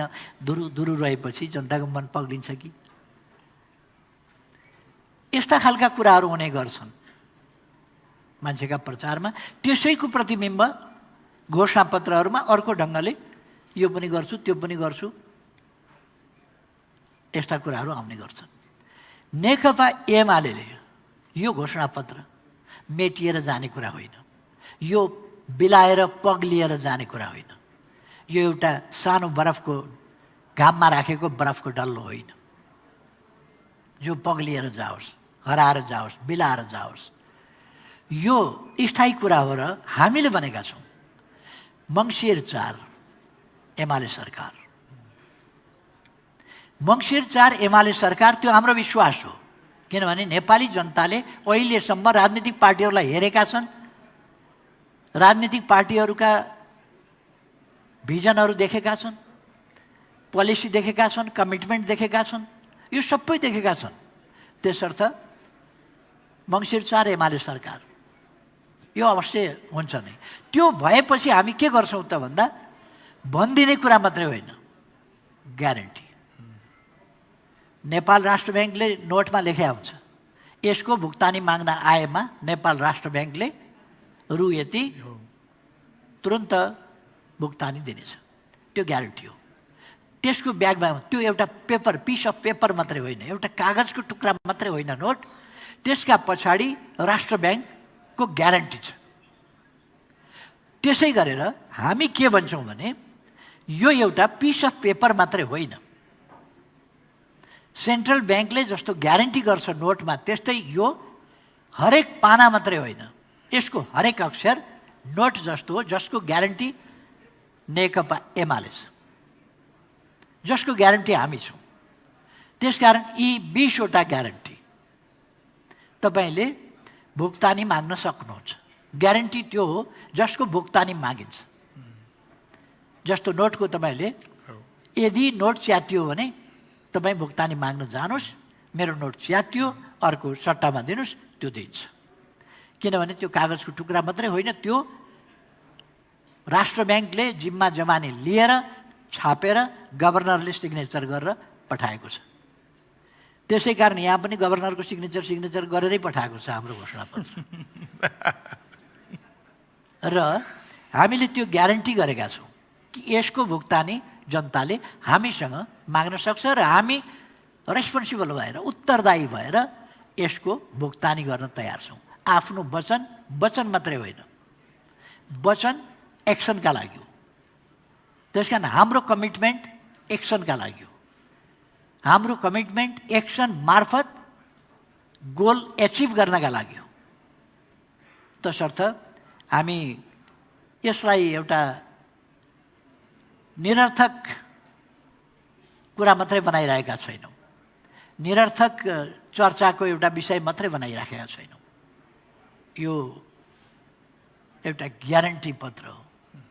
यो जिम्मा जमानी ढितो केही नभएको, पृष्ठभूमिमा केही नभएको, कोही जवाफदेही नभएको, भनिदिएको एउटा कागजको खोस्टो होइन। यो अध्यक्षज्यूबाटै सुन्नु पाउँदाखेरि एउटा नेपालको नागरिक भएको भएर मलाई धेरै खुसी लागेको छ। किनभने अध्यक्षज्यूको पार्टीले यसरी ग्यारेन्टी गरेपछि यो ग्यारेन्टीमा म लगायत नेपाली जनता त आउने नै छौँ। यो ग्यारेन्टी यो भएको थियो, यो नम्बर 4 यो थियो, नम्बर 5 यो थियो, जुन किसिमले राष्ट्र ब्याङ्कमा नोटमा गभर्नर सरको सिग्नेचर भएपछि ग्यारेन्टी भनेपछि त्यो अलिकति ढुक्क हुने ऊ चाहिँ आयो। फेरि यो घोषणापत्र र यो जुन आजको यो कार्यक्रम पनि अलि फरक किसिमले गरिरहेको छौँ। नत्र भनेदेखि मलाई लाग्थ्यो घोषणापत्र कसले पढ्छ भन्दाखेरि जुन पार्टीले घोषणापत्र निकाल्यो त्यो पार्टीकै क्याडरले पढ्छ जुन विपक्षी पार्टी छ त्यो घोषणापत्र कसरी च्यात्ने भनेर उहाँहरूले पढ्नुहुन्छ। म जस्तो सर्वसाधारण नेपालीले त घोषणापत्र आयो भनेर पेपरको हेडलाइन पढ्छौँ, त्यो नै नहुने। यो अध्यक्षज्यूले यो समय दिनुभयो, पार्टीले यस्तो एउटा सभाको अर्गनाइज गरेर चाहिँ सर्वसाधारण नेपालीले पनि अब बुझ्नु सक्यो कि नेकपा एमालेको घोषणापत्रमा 20वटा प्रतिबद्धता के रहेछ, त्यो ग्यारेन्टी कस्तो रहेछ र त्यसबाट चाहिँ कार्यान्वयन कसरी गर्ने भनेर चाहिँ अध्यक्षज्यूबाटै सुन्नु पाउँदाखेरि as a citizen of Nepal म चाहिँ धेरै खुसी भएको छु। तर त्यो भन्दै चाहिँ म एउटा के भन्न चाहन्छु भने हामी नेपाली जनता अलिकति सोच हाम्रो कालो नकारात्मक भइसकेको छ।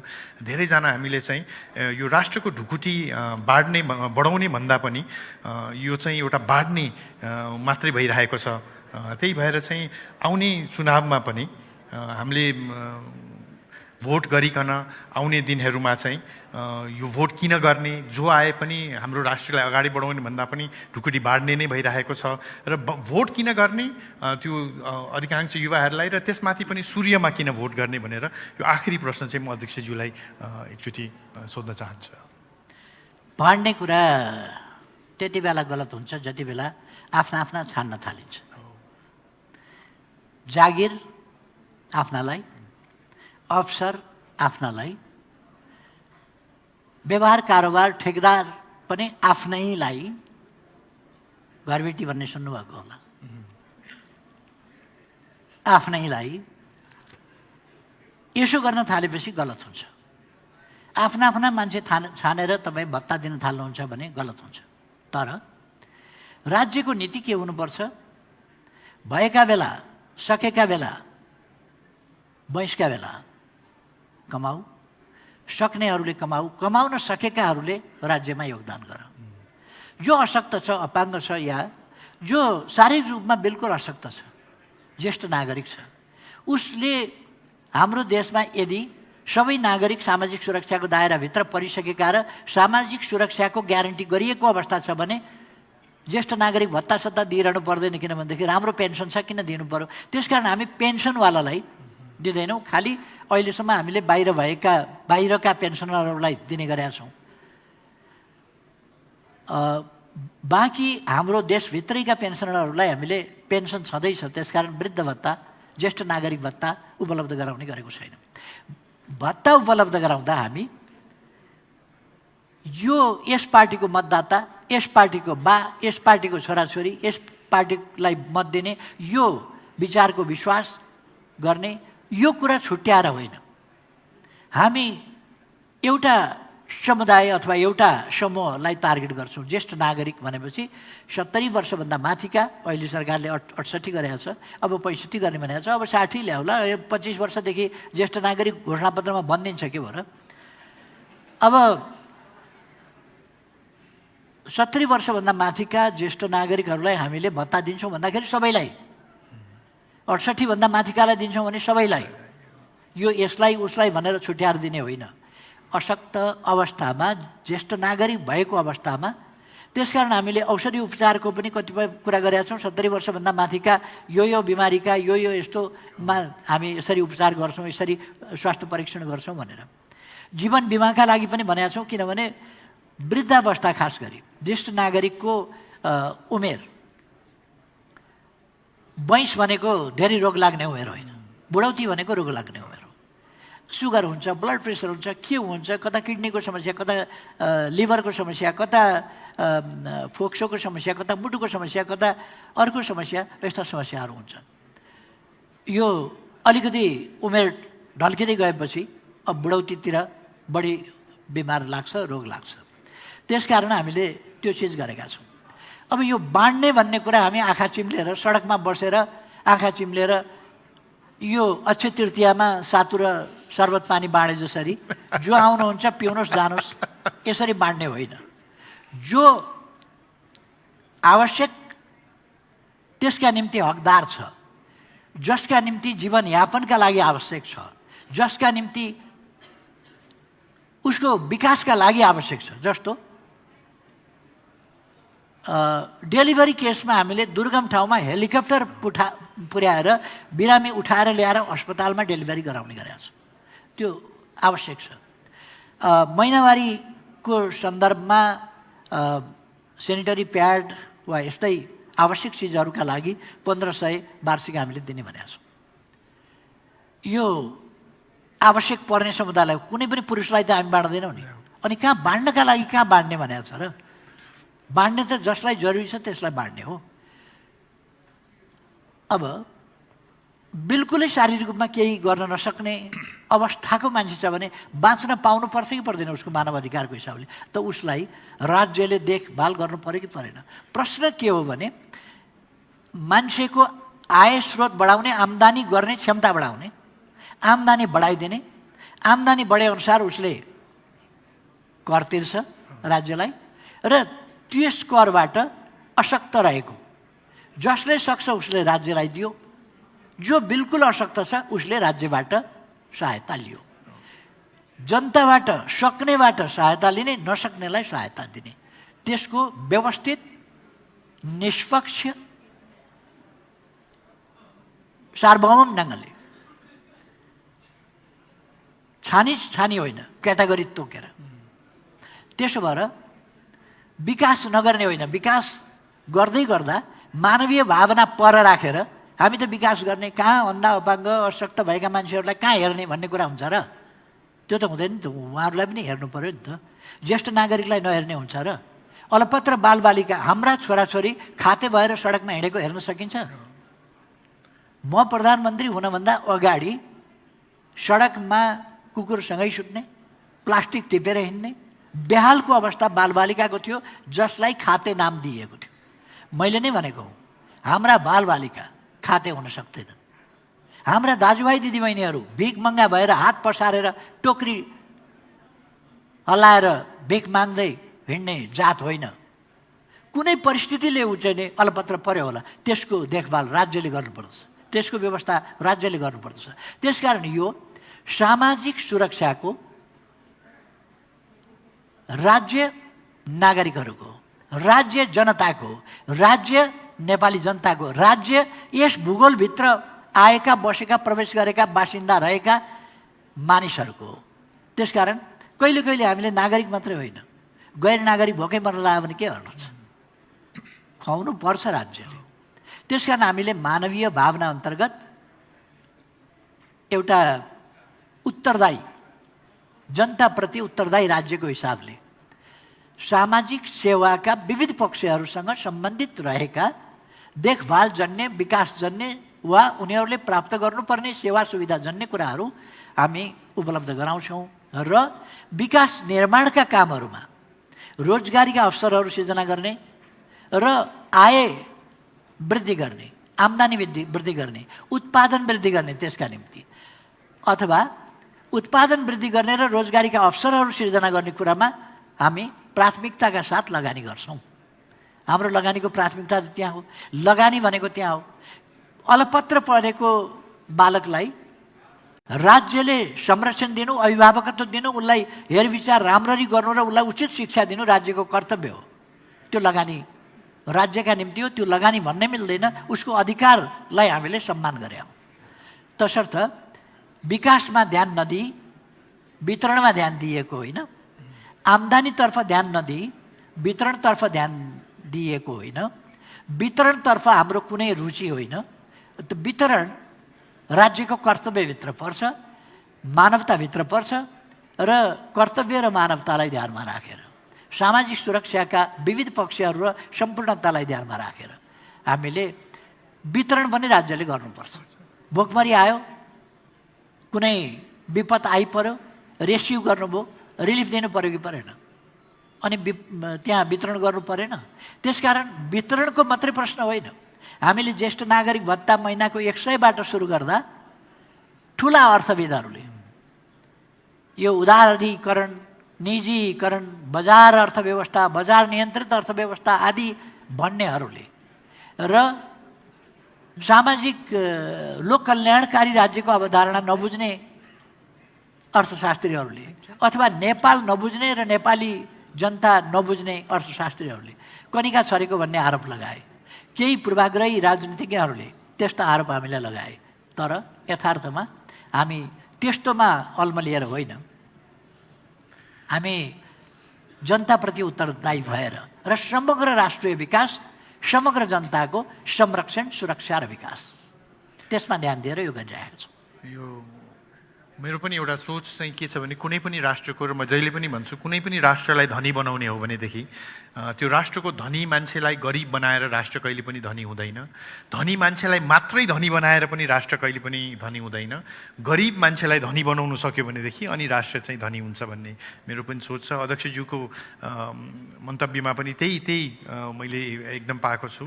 अब अन्तिममा फेरि यो चुनावमा नेपाली जनताले भोट गर्दाखेरि सूर्यलाई किन भोट गर्ने हो भनेर केही दुई शब्द अध्यक्षज्यूबाट। अघि घोषणापत्रको सुरुमा सार्वजनिक भएपछि त्यसको व्याख्या गरिरहँदा, त्यसमा भएका मुद्दाहरू भनिरहँदा किन सूर्यमय भोट भन्ने कुरा र अहिले यहाँले पनि राखिहाल्नुभयो। यसअगाडि मैले व्याख्या गर्दाखेरि पनि सूर्यमय भोट किन भन्ने कुराहरूको एक ढङ्गले भन्ने भने दृष्टिकोण आइसकेको छ त्यसमा। तैपनि म के भन्छु भने हाम्रो देश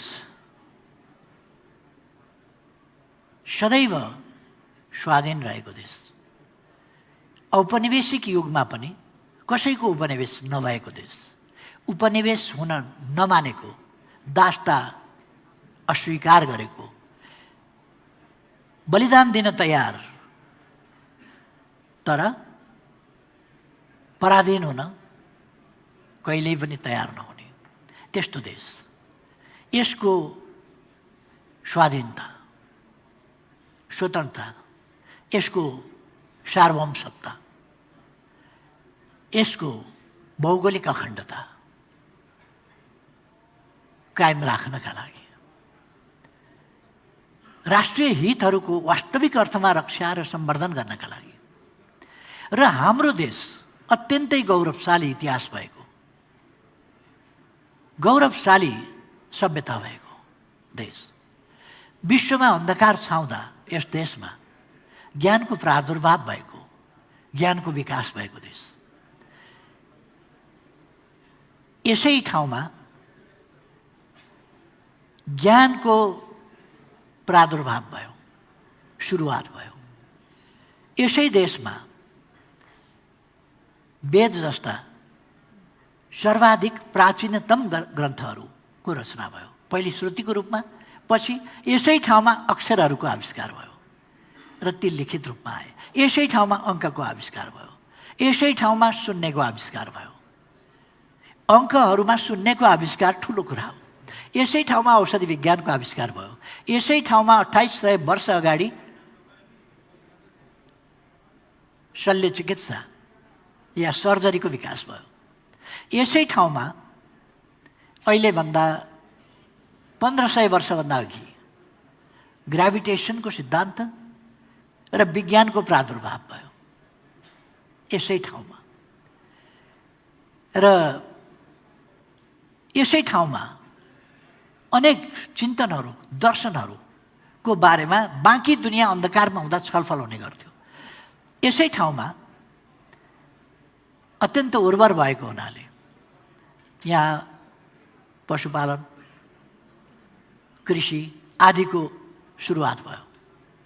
यसै ठाउँमा यो पहाडी देश, चट्टानहरू भएको हुनाले गुफाहरूको सुरुवात भयो र मान्छे रुखबाट ओर्लिने र रुखबाट ओर्लिएर गुफामा बस्ने, गुफाबाट गुफा हुन्छ भने छाप्रो हाले, ओत हाले त घर पनि हुन्छ भन्ने चेतनामा जानेर घरको सुरुवात गर्ने यसै ठाउँमा भयो। यसरी विश्वका ठुला ठुला दार्शनिकहरू, चिन्तकहरू यस्ता जन्मिएर त्यसै कारण यस भूमिलाई ज्ञानभूमि, ध्यानभूमि, पुण्यभूमि आदि भनियो। र यस भूमिलाई अब औपनिवेशिक एरामा हामी दुईतिर औपनिवेशिकतामा जलिएका ठुला देशहरू भए, जेलिएका देशहरू भए, त्यसको चेपमा हामी पर्यौँ। अब यसलाई हामीले मुक्त त भयो, अब औपनिवेशिक युग त समाप्त भयो। 20औं शताब्दी अत्यन्त तीव्र परिवर्तनको, सामाजिक परिवर्तनको र अरू विज्ञान प्रविधिको विकासको युग भयो। सामाजिक परिवर्तनको र सामाजिक विकासको युग भयो। हामी चाहिँ अलिक पछाडि पर्यौँ विभिन्न कारणले। अब पछाडि पर्ने समय छैन। हामीसँग ती विद्वान पुर्खाको जिन छ, हामीसँग जेनेटिक मेमोरी छ र हामी अब यी सबै कुराहरूलाई लिएर, हामीसँग यस्तो उर्वर जमिन, यस्तो खनिज ले भरिएको जमिन छ। हामीसँग 60% वर्किङ पपुलेसन, काम गर्ने क्रियाशील जनसङ्ख्या 60%भन्दा बढी छ। 40-42% युथ पपुलेसन। हामीसँग त्यो डेमोग्राफिक लाभ छ, हामीलाई जनसाङ्ख्यिक लाभ छ। हामीलाई यी चिजहरूबाट हामी देशको विकास गर्न सक्छौँ। र आज हामीलाई विकासका निम्ति, तीव्र विकासका निम्ति विज्ञान र प्रविधिको प्रयोग गर्ने त्यो सुविधा छ। विज्ञान प्रविधिको जमाना छ, यो प्रयोग गर्न सकिन्छ। यसर्थ यी सबै चिजलाई बुझेर अगाडि बढाउन, सुशासन दिन, त्यो प्रतिबद्धता पनि चाहिन्छ। सुशासन दिन, देश र जनताप्रति प्रतिबद्ध भएर देशको विकास तीव्र गतिले गर्न। यहाँ परिवार हेर्ने होइन, यहाँ छोरी बुहारी ज्वाइँ श्रीमती सालो भान्जा हेर्ने होइन, देश हेर्ने सरकार त्यस्तो बनाउन र देशको विकास गर्न, साँच्चैको विकास गर्न, तीव्र गतिले विकास गर्न। र दुनियाँको दाँजोमा यस जीवनमय यस्तो देशलाई विश्वको दाँजोमा अलिक पछाडि परेको छ। यो अगाडि थियो पहिले, अब पछाडि परेको छ। यसलाई फेरि अगाडि बढाउनका लागि, अगाडि ल्याउन, फोर फ्रन्टमा ल्याउनका लागि विश्वको एउटा गन्तव्य, दर्शनीय, अनुसरणीय देश बनाउनका लागि नेकपा एमालेको सरकार चाहिन्छ। तसर्थ सूर्यमा भोट। 5 वर्ष एमाले गर्छ, मङ्सिर 4 एमाले सरकार। त्यसकारण धेरै धेरै धन्यवाद अध्यक्षज्यू। मैले त प्रश्न सोधेँ, तर यहाँ भेला भई हुनुभएकोले पनि केही प्रश्नहरू होला। फेरि सदीक्षाजीलाई म एकचोटि यहाँ आमन्त्रण गर्छु। उहाँले केही प्रश्नहरू, 4-5 वटा प्रश्नहरू। अवश्य पनि धेरै धेरै धन्यवाद यो कुराकानीका लागि पनि। मैले पनि कार्यक्रमको सुरुवातमै माथि जाउँ, हस्, आतुर भइसक्नु भयो सबैजना प्रश्न गर्न। तर मैले के भन्न लागेको थिएँ भन्दा कार्यक्रमको सुरुवातमा मैले पनि म आफै पनि प्रश्न गर्न चाहन्छु भनेर भनेको थिएँ। सो फ्लोरलाई क्वेसन ओपन गर्नुभन्दा अगाडि म पनि एउटा प्रश्न चाहिँ राख्न चाहन्छु हजुर। विकास र समृद्धिको कुरा चाहिँ हामी धेरै सुन्दै पनि आएका छौँ र यसो प्लान र प्रतिबद्धताहरू सुन्ने बेलामा चाहिँ ओहो हामीलाई समृद्ध नेपाल र सुखी नेपाली बनाउन अब कसैले पनि रोक्न सक्दैन जस्तो लाग्छ। तर यसो अहिलेको स्थिति हेर्दाखेरि समृद्धि पनि हामीले देखेका छैनौँ र अनिलजीले अघि भर्खर आफ्नो कुरामा प्रश्नमा जोड्नु भएको लाखौँको सङ्ख्यामा विदेशी बाध्य हुनुभएका दाजुभाइ दिदीबहिनीको अनुहार हेर्दाखेरि पनि सुखी अथवा खुसी पनि खासै उहाँहरूमाझ देखिँदैन। त्यसै कारणले उहाँहरू बाहिर जानु पर्ने स्थिति आयो। यहाँको अनुभवमा चाहिँ यो नेपालमा चाहिँ खास विकास र समृद्धिलाई केले चाहिँ रोक्छ र यी रुकावटहरूबाट अघि हामी कसरी बढ्ने त हजुर? मैले नेपाल समृद्ध भइसक्यो र सुखी भइसक्यो भनेको छैन। नेपाल समृद्ध भइसकेका छैन र नेपाली जनता सुखी भइसकेका छैनन्। त्यसै कारण समृद्ध नेपाल बनाउनु छ, नेपाली जनतालाई सुखी बनाउनु छ। त्यसका प्यारामिटर्स हामीले भनेका छौँ। के मापदण्ड हुन् त? कसो गर्दा समृद्ध हुन्छ? कृषिमा, उद्योगमा, व्यापारमा, पर्यटनमा, सेवाका क्षेत्रमा अथवा शिक्षा कस्तो, स्वास्थ्य स्थिति कस्तो आदि कुराहरू देखि लिएर के गर्दाखेरि नेपाल चाहिँ अगाडि बढ्न सक्छ, कसरी समृद्ध हुन सक्छ?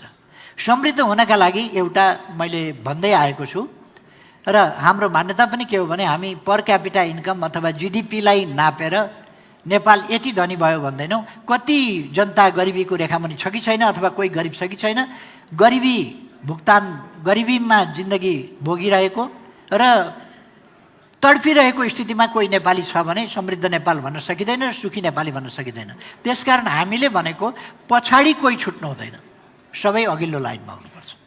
सबै अघिल्लो लाइनमा हुनका लागि सबैका लागि विकास, सबैका लागि सुशासन, सबैका लागि समृद्धि र सबैलाई सुरक्षा, सबैका लागि अधिकार र सबैले सम्मानजनक जीवन, निर्भय वातावरणमा जिउन पाउने अवस्था, यी चिजहरू र जैविक र मानवीय आवश्यकताको न्यायोचित परिपूर्ति, यी कुराहरू भएपछि मात्रै नेपाल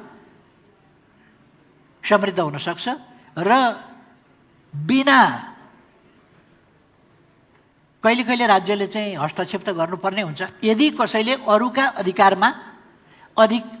अधिकारमाथि हस्तक्षेप गर्यो, अरूका अधिकार खोज्न खोज्यो भने त्यसमा रोक्नुपर्ने हुन्छ। होइन भने मानिसले स्वतन्त्र भएर निर्भय भएर आफ्ना अधिकार मानव भएको नाताले र त्यसमा संविधानले व्यवस्था गरिदिएको छ कतिपय कुराहरू, कानुनले व्यवस्था गरिदिएका हुन्छन् कतिपय कुराहरू, त्यसका दायराभित्र बसेर हामीले ती चिजहरू गर्नुपर्छ। अब बाहिर गएका नागरिक खुसी भएर यहाँ समृद्धि भएर सुख पाएर बाहिर गएका होइनन्, ती टुरिस्ट भएर बाहिर गएका होइनन्।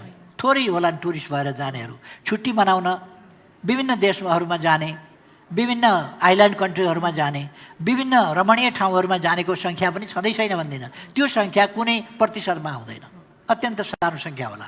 तर दुःख पाएका हुनाले त्यो दुःख टार्नका लागि उपाय हुन्छ कि भनेर दुःख टार्ने उपाय खोज्दै विदेश गएकाहरूको सङ्ख्या ठुलो छ।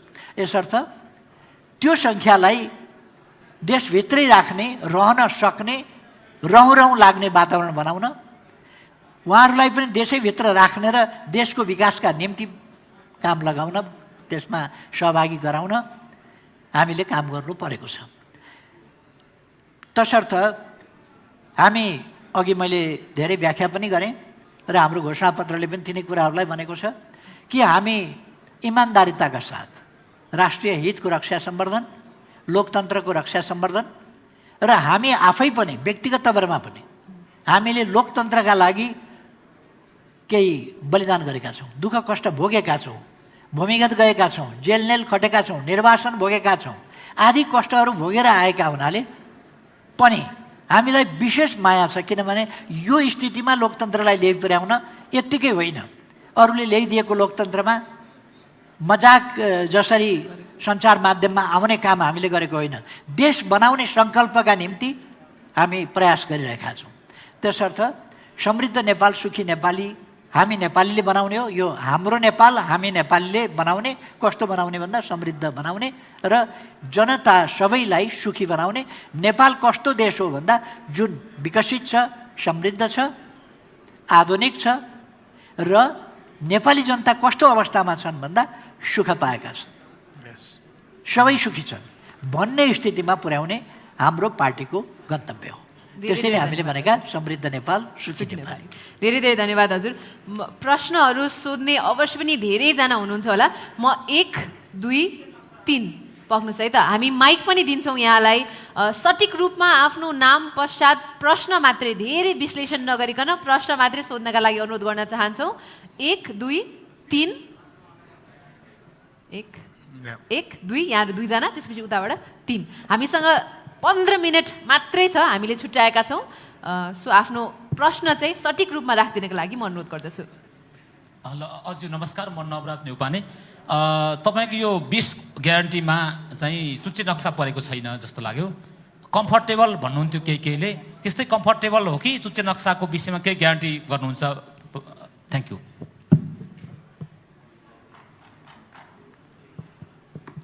नमस्कार, केशव जोशी, म प्राइम टेलिभिजनबाट।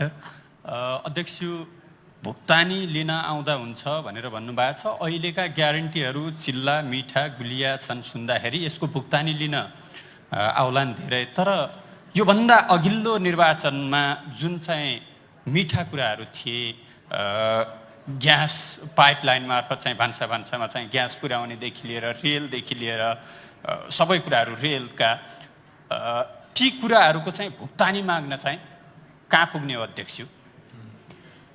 यस्तो गरौँ हजुर, हामी आई थिङ्क 1 by 1 गर्दाखेरि हजुर पहिले उहाँले नक्साको कुरा उठाउनु भएको छ।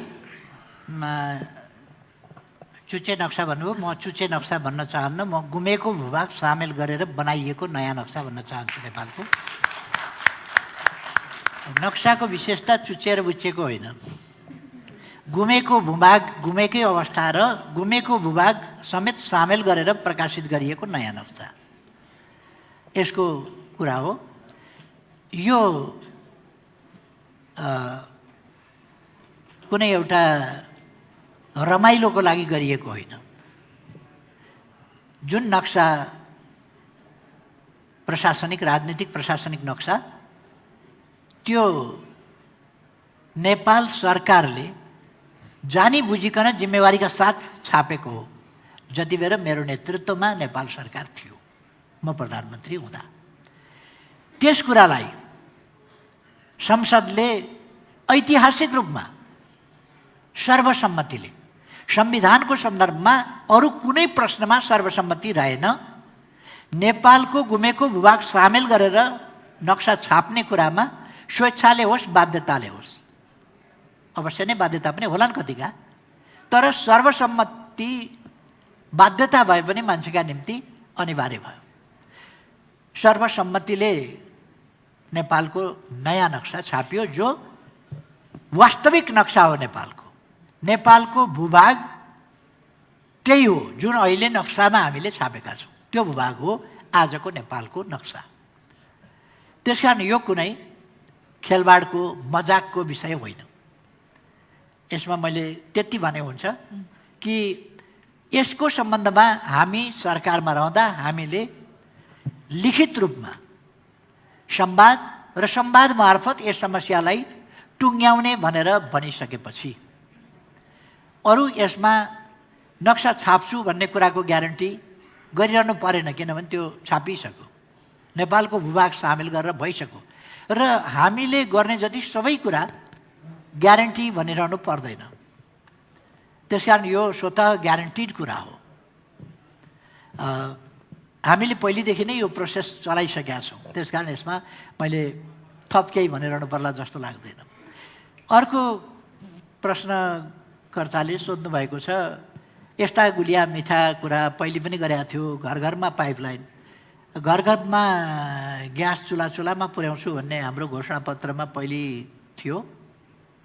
मैले नाकाबन्दी लागेको बेला, खाना नपाएको बेला, चुलो नबेलेको बेला, तराजुमा तौलिएर 1 किलो 1.5 किलो 2 किलो दाउरा बेच्नु परेका बेला, सहरमा राजधानीमा दाउरा तौलिएर दाउरा बेच्नु परेको बेला, त्यस सङ्कटको घडीमा जहाँ तातो पानी खाने उपाय छैन, त्यस्तो अवस्थामा भनेको थिएँ कि हाम्रो देशमा हामी कुनै समय ग्यास लाइन चुलामा पुर्याउन सक्छौँ। अब हामी त्यतापट्टि लाग्छौँ। त्यो त्यतापट्टि लाग्ने भनिरहँदा मैले आयातितको मात्रै पनि कुरा गरेको थिइनँ। हामी दैलेखमा तेल खानीको अहिले पनि अध्ययन अनुसन्धान गरिरहेका छौँ र त्यहाँ तेल खानी छ भन्ने कुरा पत्ता लागेको छ। त्यसबाट कुनै समय छिटै नै निकट भविष्यमा उत्खनन होला। अब तर त्यस कुरालाई अब हामीले अगाडि बढाइरहनु परेन। त्यो कुरो 72 सालको हो, अहिले हामी 79 सालमा छौँ, 7 वर्ष बितिसके। अब हामी ग्यासभन्दा बढी चुलामा विद्युत पुर्याउने, विद्युतको खपत बढाउने, विद्युतको प्रयोग गर्ने र आयातित ग्यास र त्यतातिर भन्दा हामी आफ्नै उत्पादन विद्युतबाट यो खाना बनाउने आदि चुलाको मात्रै कुरा होइन, यातायात लगायतका क्षेत्रहरूमा विद्युतीय साधनहरूको प्रयोग गर्ने जस्ता कुराहरूतर्फ ध्यान मोडिरहेका छौँ। यसर्थ यो एमालेको विरुद्ध कुनै ठुलो अस्त्र फेला पारियो जस्तो कुरा होइन। मोतिहारीबाट ग्यास पाइप अम्लेखगञ्जमा ल्याएर ग्यास चुलोमा पुर्याउने कान्छेवाला जस्तो त्यहाँनिर होइन नि, त्यहाँ त ठुल्ठुला पाइप ल्याएर घरेर खनाएको छ त। त्यो देख्नुभएको छ एमालेले गरेको। मैले शिलान्यास गरेर, मैले उद्घाटन गरेर भारतबाट पाइप लाइन घरको चुलामा होइन नि, त्यहाँ त ट्याङ्करमा खनाउन पुग्ने त्यत्रो ग्यासको स्टोरेज देख्नुभएको होला, त्यत्रो पाइप लाइन त्यहाँ ल्याएर झारेको देख्नुभएको होला, त्यो उद्घाटन हेर्नुभयो होला। घर घरमा पुग्यो पुगेन आफ्नो ठाउँमा छ, तर अब लोथरसम्म त्यसको विस्तार हुँदैछ।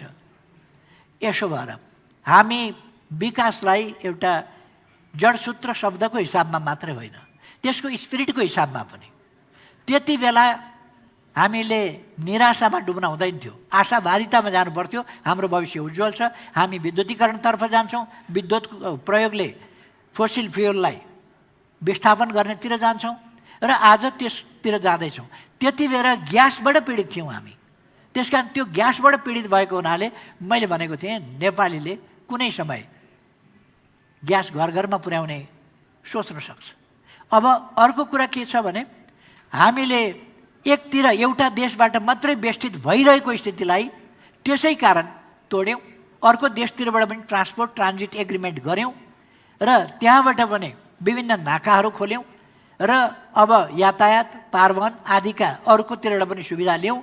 एउटा देश बेष्टितबाट भूपरिवेष्टित भूजडित स्थितिमा उन्नति गऱ्यौँ हामीले र एउटा नयाँ युगको प्रारम्भ भयो कि नाकाबन्दीको युग अन्त्य भयो। अब नाकाबन्दी हुन नसक्ने युगमा हामीले नेपाललाई प्रवेश गरायौँ। यस्ता थुप्रै कुराहरू हामीले नयाँ चिजहरू गरेका छौँ, नयाँ युगमा प्रवेश गराएका छौँ, त्यसमध्ये यो पनि हो। हामीसँग 10 मिनट मात्रै, त्यसै कारणले हामी अन्तिम प्रश्न नै हाम्रा भलिन्टियर साथीलाई माइक एकचोटि लगिदिनका लागि पनि म अनुरोध गर्दछु। एकजना महिलाले पनि हात उठाउनु भएको छ, उहाँलाई अन्तिम हामी दुईटा प्रश्न लिन्छौँ, त्यसपछि चाहिँ आजको यो कार्यक्रमलाई हामी समाप्त पनि गर्छौँ। अगाडि हजुर अगाडि उठाउनु नै, त्यसपछि उहाँभन्दा पछाडि रहनु भएको दुईजनालाई हामी यो प्रश्न सोध्ने मौका दिन्छौँ। नमस्ते। हाम्रो नेपालको व्यवस्थाले कुनै एक पार्टीलाई बहुमत ल्याउन सक्ने कुरा अलमोस्ट इम्पोसिबल गरेको छ। हामी कसरी अस्योर गर्न सक्छौँ कि CPN UML-ले नै गभर्मेन्ट लिड गर्छ भनेर? के हामीले कन्स्टिट्युसनको अमेन्डमेन्ट गर्न आवश्यक छ? बहुमत ल्याएर एउटै पार्टी चाहिँ निरन्तर रूपमा चलिराखोस् भनेर। Thank you. प्रश्नका लागि धेरै धेरै धन्यवाद। संविधानको व्यवस्थाले धेरै सजिलो छैन एउटै पार्टीलाई बहुमत ल्याउन र यस संविधान अन्तर्गत अहिलेसम्म, किन जम्मा एउटा चुनाव भयो, कुनै पनि पार्टीले ल्याएको इतिहास छैन। सबभन्दा ठुलो पार्टी एमाले नै हो, ल्याए एमाले ल्याउँछ, नल्याए अरूले ल्याउने सम्भावना छैन। र एमाले जे सजिलो छ त्यो मात्रै गर्ने होइन, देश विकास गर्न सजिलो छैन, एमाले गर्छु भन्दैछ। गरिब देशलाई धनी बनाउन सजिलो छैन, एमाले बनाउँछु भन्दैछ। दुखी जनतालाई सुखी बनाउन सजिलो छैन, एमाले गर्छु भन्दैछ। निरक्षरता ठुलो मात्रामा भएको ठाउँलाई साक्षर बनाउँछु, शिक्षित बनाउँछु भन्दैछ। सजिलो काम होइन, त्यो एमाले नै गर्छ। र यस संविधान अन्तर्गत अरू पार्टीहरूका लागि असम्भव मात्रै, के अरे कठिन मात्रै होइन, अरू पार्टीका लागि बहुमत ल्याउन, एकल बहुमत ल्याउन बिल्कुलै असम्भव छ। चेलीले सोध्नुभएको प्रश्न बहुतै अर्थपूर्ण छ, तर सम्भवै नहुने होइन। किन बहुमत आउन त सम्भव नहुने कसरी भयो र? 275 सिट छ, त्यसमध्ये 138 आएपछि त बहुमत हुन्छ। अहिलेको हाम्रो मिसन 150, मिसन 150 हामीले भनेका छौँ। 150 गन्तव्य, 150 सिटको गन्तव्य राखेर त्यो टार्गेट छुने गरी हामी निर्वाचन अभियानमा गएका छौँ। नेपाली जनताले नेकपा एमाले गरेका कामहरू देखेको छ, विकासहरू देखेको छ। टनेल युगमा नेपाललाई प्रवेश गराएको देखेको छ। अन्तरिक्षमा सानो भए पनि सेटेलाइट पठाएको देखेको छ।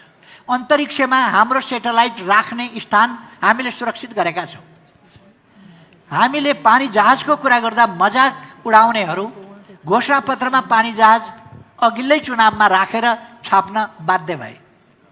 रेलको कुरा गर्दा मजाक उडाउनेहरूले अस्ति म आफै गएर रेल चढेर आएको देखेर आश्चर्यचकित भए होला। 200 देखि 500 सम्म जनकपुर पुग्न लाग्ने ठाउँमा अहिले 35 रुपियाँमा हामी सजिलै पुग्छौँ, किनभने रेलको भाडा 35 रुपियाँ मात्रै छ भनेर त्यहाँका जनप्रतिनिधिहरूले बोलेको सुने होला। यो सबै चिज एमाले गरेको देखेछ। अब 110 सिटमा अथवा पपुलर मतमा, लोकप्रिय मतमा नेकपा एमालेलाई 55 सिट दिए, 56 सिट दिए, अथवा 51% भोट दिए त पुगिहाल्छ। 51% भोट नेकपा एमालेलाई जनताले दिँदैन भन्ने कुरो कसरी हुन सक्छ? अर्को कुरो, 83 जति सिट चाहिन्छ 165 प्रत्यक्षतर्फको निर्वाचनमा। 83 जति चाहिन्छ भने 90, 95, 100, 105, 110 सिट एमालेलाई दिँदा के बिग्रिन्छ? राम्रो हुन्छ नि त, स्थिरता हुन्छ देशमा, स्थायित्व हुन्छ। त्यो जनताले बुझिया छ। त्यसकारण यसपल्ट जनता ओइरिएको छ। अहिले विभिन्न पार्टीमा रहेका नेता कार्यकर्ताहरू हाम फालेर नेकपा एमालेमा प्रवेश गरिरहनु भएको छ। म उहाँहरूलाई स्वागत गर्न चाहन्छु, धन्यवाद भन्न चाहन्छु। यो राष्ट्रमा स्थिरता स्थायित्वको मिसन, एमालेको बहुमतको मिसन भनेको विकासको मिसन हो। त्यसका लागि बहुमतको मिसन हो, किनभने स्थिरता स्थायित्वका लागि बहुमत चाहिन्छ। यसका लागि योगदान गर्ने सबैलाई म धन्यवाद भन्न चाहन्छु। सम्भव छ जनताले साथ दिँदा। जनताले एमालेलाई साथ दिन्छ यसपल्ट, मेरो विश्वास छ। विश्वास मात्रै होइन, दृढ विश्वास छ। त्यसकारण जनताले एमालेलाई साथ दिन्छ र एमाले शानदार बहुमत ल्याउँछ, एकल बहुमत ल्याउँछ। संविधानले रोकेको छैन, असम्भव छैन। हामीसँग केवल 2 मिनट मात्रै रहेको छ, त्यसै कारणले छोटो प्रश्न, अन्तिम प्रश्न आजका लागि। नमस्कार, म सुदीप बर्देवा। मेरो घर अध्यक्षज्यूको पुर्ख्यौली घर तेह्रथुम हो, मेरो पनि त्यही हो, छातेढुङ्गा। मेरो नाम सुदीप बर्देवा, म बागमती टेलिभिजनमा कार्यरत छु। र मैले सोध्न खोजेको चाहिँ 2074 सालको चुनाव ताका नेकपा एमाले र तत्कालीन नेकपा माओवादी केन्द्र मिलेर चाहिँ नेकपा बनेको थियो। त्यो बेला यहाँहरू भनेको अध्यक्ष केपी शर्मा ओली अनि नेकपा माओवादी केन्द्रका अध्यक्ष पुष्पकमल दाहाल प्रचण्डले नै अब चाहिँ नेपालमा काङ्ग्रेसको राजनीति सकियो, योभन्दा अगाडि जति काङ्ग्रेसले गर्यो यो नै लास्ट हो भन्नुभएको थियो। तर अहिले त्यही नेपाली काङ्ग्रेस, यहाँहरूकै सारथी पार्टी माओवादी केन्द्रसँगै अरू केही राजनीतिक दलहरूले अब चाहिँ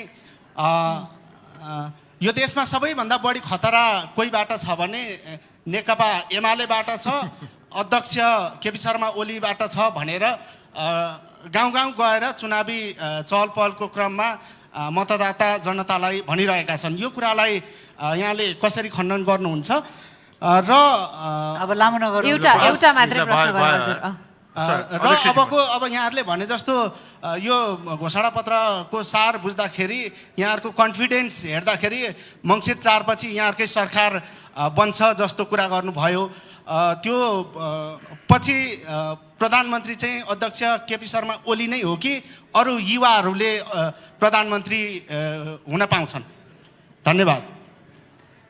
बहुमतको पार्टीको लिड गर्यो भनेदेखि जोसुकैले पनि प्रधानमन्त्री हुन पाउँछ।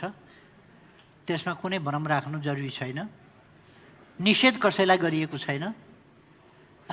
त्यसमा मैले अरू धेरै भनिरहनु परेन। सेन्टिमेन्टले पोलिटिक्स गर्दैन, सेन्टिमेन्टले देश बन्दैन। देश बनाउन दृष्टिकोण, योजना, यी सबै चिजको आवश्यकता पर्छ। सङ्गठन चाहिन्छ, सबै चिज चाहिन्छ। लहैमा सेन्टिमेन्टमा भावनामा बगेर देश बन्ने होइन।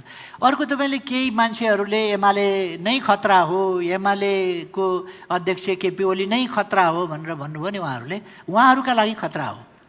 एमाले उहाँहरूलाई चाहिँ नि अल्पमतमा पारिदिन्छ, खतरा भइगयो। केपी ओली नेतृत्वको एमाले उहाँहरूका गलत कामहरूको भण्डाफोर गर्छ, गलत कामहरूलाई पर्दाफास गर्छ, गलत कामहरू हुनबाट रोक्छ। अब गलत काम उहाँहरू गरे हुनुहुन्छ, त्यसकारण उहाँहरूलाई जनताले तिरस्कार गर्छ। त्यो बिन्दुमा एमाले सफलता प्राप्त गर्छ। यो उहाँहरूले आफ्नो असफलता ठान्नुहुन्छ। गलत कामको, गलत विचारको असफलता अनिवार्य छ। उहाँहरू असफल हुनुहुन्छ, हुनै पर्छ। त्यसकारण उहाँहरूका निम्ति एमाले खतरा हो। के हो भने देशका निम्ति एमाले एकदम शुभ लक्षण हो। देशका निम्ति एमाले सेवक हो। देशका निम्ति एमाले अत्यन्तै प्रतिबद्ध छ र त्यो कुरासँग उहाँहरू त्रसित हुनुहुन्छ। त्यही कुराले एमाले विजयी हुन्छ। एमालेको विजयसँग उहाँहरू त्रसित हुनुहुन्छ। अब तपाईँले प्रतिबद्धताहरूका जुन कुरा गर्नुभएको छ त्यसमा हामीले धेरै चर्चा गरिसक्यौँ। हाम्रा प्रतिबद्धताहरू, हाम्रा ग्यारेन्टीहरू, हाम्रा वाचाहरू, हामीले जनाएका अरू हामीले जनाएका अठोटहरू, हामीले गरेका सङ्कल्पहरू यी नितान्त शब्दका लागि होइन, व्यवहारमा उतार्नका लागि हो। अघि नै मैले भने हाम्रा ग्यारेन्टी भनेका के हुन् भनेर मैले भने, त्यस्तै हामीले यो घोषणापत्र देश विकासको एउटा मार्गचित्र हो। यो घोषणापत्र एउटा प्रतिबद्धता हो। यो घोषणापत्र एउटा अठोट हो। यो घोषणापत्र एउटा भिजन हो, एउटा पोलिसी हो। यो नेसनल भिजन, राष्ट्र निर्माणको भिजन, एउटा नीति, एउटा कार्यक्रम, एउटा अठोट, एउटा सङ्कल्प, एउटा प्रतिबद्धता। त्यसो भएको हुनाले यो घोषणापत्रलाई यस रूपमा हामीले जनताका बिचमा ल्याएका छौँ र मैले विश्वास लिएको छु यसमा आम नेपाली दिदीबहिनी दाजुभाइहरूले, मतदाताहरूले र खास गरी पहिलोपल्ट मतदान गर्ने हाम्रा युवा भाइ बहिनीहरूले कुनै गल्ती नगरिकन यसपल्ट अवश्य नै नेकपा एमालेलाई मतदान गर्नुहुनेछ र महिला दिदीबहिनीहरूदेखि लिएर सुकुम्बासीहरू सबैका समस्या समाधानका उपाय, तरिका, प्रतिबद्धता यसमा सरिक छन्। सबै राष्ट्रका प्रतिबद्धताहरू र आकाङ्क्षाहरू, राष्ट्रिय आकाङ्क्षा यो समृद्ध नेपाल, सुखी नेपाली, त्यसलाई एमाले आफ्नो सङ्कल्प बनाएको छ। त्यो सङ्कल्प पुरा गर्न एमाले प्रतिबद्ध छ भन्ने प्रतिबद्धता पत्र पनि हो। यसकारण मैले विश्वास लिएको छु मङ्सिर 4 एमाले सरकार 5 वर्ष एमाले गर्छ र देशमा परिवर्तन ल्याउँछ, सकारात्मक परिवर्तन ल्याउँछ, देशलाई सुशासन र विकासको बाटोमा अगाडि बढाउँदै समृद्धि हासिल गर्ने दिशामा पुर्याउँछ र नेपाली जनतालाई सुख दिने अभियान सञ्चालन गर्छ। धन्यवाद। धेरै धेरै धन्यवाद हजुर। पछि पनि यो कार्यक्रम सिद्धिएपछि पनि अध्यक्षजी हुनुहुन्छ, वरिष्ठ नेताजीहरू हुनुहुन्छ, यहाँ जल चियापानको प्रोग्राम चाहिँ त्यहीँ सोध्नु भए हुन्छ होला। यहाँ अलिकति हाम्रो टाइमिङको भएकोले चाहिँ म चाहिँ के भन्न चाहन्छु भनेदेखि कुनै पनि परिवर्तनको सुरुवात सोचबाट हुन्छ र आज जुन किसिमले यो कार्यक्रम भएको छ, नेकपा एमालेको इलेक्सन म्यानिफेस्टोको जुन किसिमले यहाँ हामीले एउटा प्रोग्राम गरेको छौँ, त्यसले सोचमा परिवर्तनको सुरुवात त्यहाँबाट देखाउँछ। म निजी क्षेत्रमा धेरै वर्ष कार्यान्वयन भएको भएर चाहिँ हामीले के हेर्छौँ भनेदेखि कुनै पनि राम्रो नेतृत्वले पहिला एउटा भिजन दिनुपर्छ। समृद्ध नेपाल, सुखी नेपाली, त्यो भिजन हो। त्यहाँ पुग्नलाई के गर्ने भनेर चाहिँ 20 वटा ग्यारेन्टी स्टेटमेन्टहरू आएको छ जुनले चाहिँ देशको अधिकांश क्षेत्रहरूलाई छोएको छ होइन। कुनै क्षेत्रमा भएको पनि यो चाहिँ यो ग्यारेन्टी स्टेटमेन्टले मलाई सकारात्मक प्रभाव पार्छ भनेर। त्यसमाथि अध्यक्षजी आउनु भएर चाहिँ उहाँ नै बसेर यसरी एउटा अन्तर्क्रिया कार्यक्रम गरेर चाहिँ उहाँले नै स्पष्ट भन्नुभएको छ कि यो प्रतिबद्धता के हो, यसलाई हामी कार्यान्वयन गर्छौँ भनेर। यो 3वटा चिज हो हामीले खोज्ने। कुनै पनि परिवार हो, संस्था हो, समाज, देशलाई अगाडि बढाउनलाई यही चाहिन्छ। यस्तै घोषणा पत्रहरू अरू पार्टीहरूले पनि गरेको छ। सबै नेपालीहरूले हेर्नु होला होइन, बुझ्नु होला कि तपाईँलाई राम्रो कुन लागेको छ भनेर। तर अध्यक्षज्यूले नेकपा एमाले यो सभाको अन्तर्गत चाहिँ उहाँले चाहिँ स्पष्ट भनिदिनु भएको छ नेपाली जनतालाई। विद्यार्थी होस्, व्यवसाय गरिराखेको होस्, वृद्ध होस्, कि समृद्ध नेपाल, सुखी नेपाली हाम्रो सोचमा यो हो। हामीले यहाँ पुग्नलाई यो गर्छौँ र यो गर्नलाई चाहिँ हामी प्रतिबद्ध होइन, ग्यारेन्टी दिन्छौँ भनेर भन्नुभएको छ। यो कुरा पनि मनन गर्नुहोला र आउने चुनावमा म त यही भन्छु, एउटा नेपाली भएको भएर जे जसो भए पनि भोट चाहिँ जरुर गर्नुहोला। Thank you very much. धेरै धेरै धन्यवाद। यस मञ्चमा आसीन दुई व्यक्तित्वलाई हामी धेरै धेरै धन्यवाद भन्न चाहन्छौँ यहाँको बहुमूल्य समय दिएर यस्तो छर्लङ्ग हुने गरिकन कुराकानी गरिदिनु भएकोमा र आज अतिथिको रूपमा आइदिनु भएका यहाँहरू सबैजनालाई पनि हामी धेरै धेरै धन्यवाद भन्न चाहन्छौँ। हाई टीको व्यवस्था गरेको हामी जानकारी गराउन चाहन्छौँ, त्यसै कारणले हाई टीमा सहभागी भएर मात्रै कार्यक्रमबाट बाहिरिनु होला भन्ने अनुरोध र मिडियाबाट आउनुभएका सम्पूर्ण साथीहरूलाई 5 वटा त होइन 50 वटा प्रश्न अवश्य पनि सोध्न मन थियो होला। तर हामी के जानकारी गराउन चाहन्छौँ भन्दा यो हाई टीमा चाहिँ पार्टीका वरिष्ठ नेताजीहरू, अध्यक्षज्यूहरू सबै पनि समावेश हुनुहुन्छ। त्यसै कारण तपाईँलाई केही सोध्न मन लागेमा यसपछि इन्फर्मली यहाँले सोध्न सक्नुहुन्छ र प्रेसका साथीहरूलाई जानुभन्दा अगाडि प्रेस किट पनि अवश्य पनि लिएर जानका लागि हामी अनुरोध गर्दै म अध्यक्ष श्रेष्ठ पनि यस कार्यक्रममा मलाई आज सहभागी हुने मौका दिनुभएकोमा धेरै धेरै धन्यवाद दिँदै बिदा पनि माग्न चाहन्छु। Thank you so much. Thank you everyone.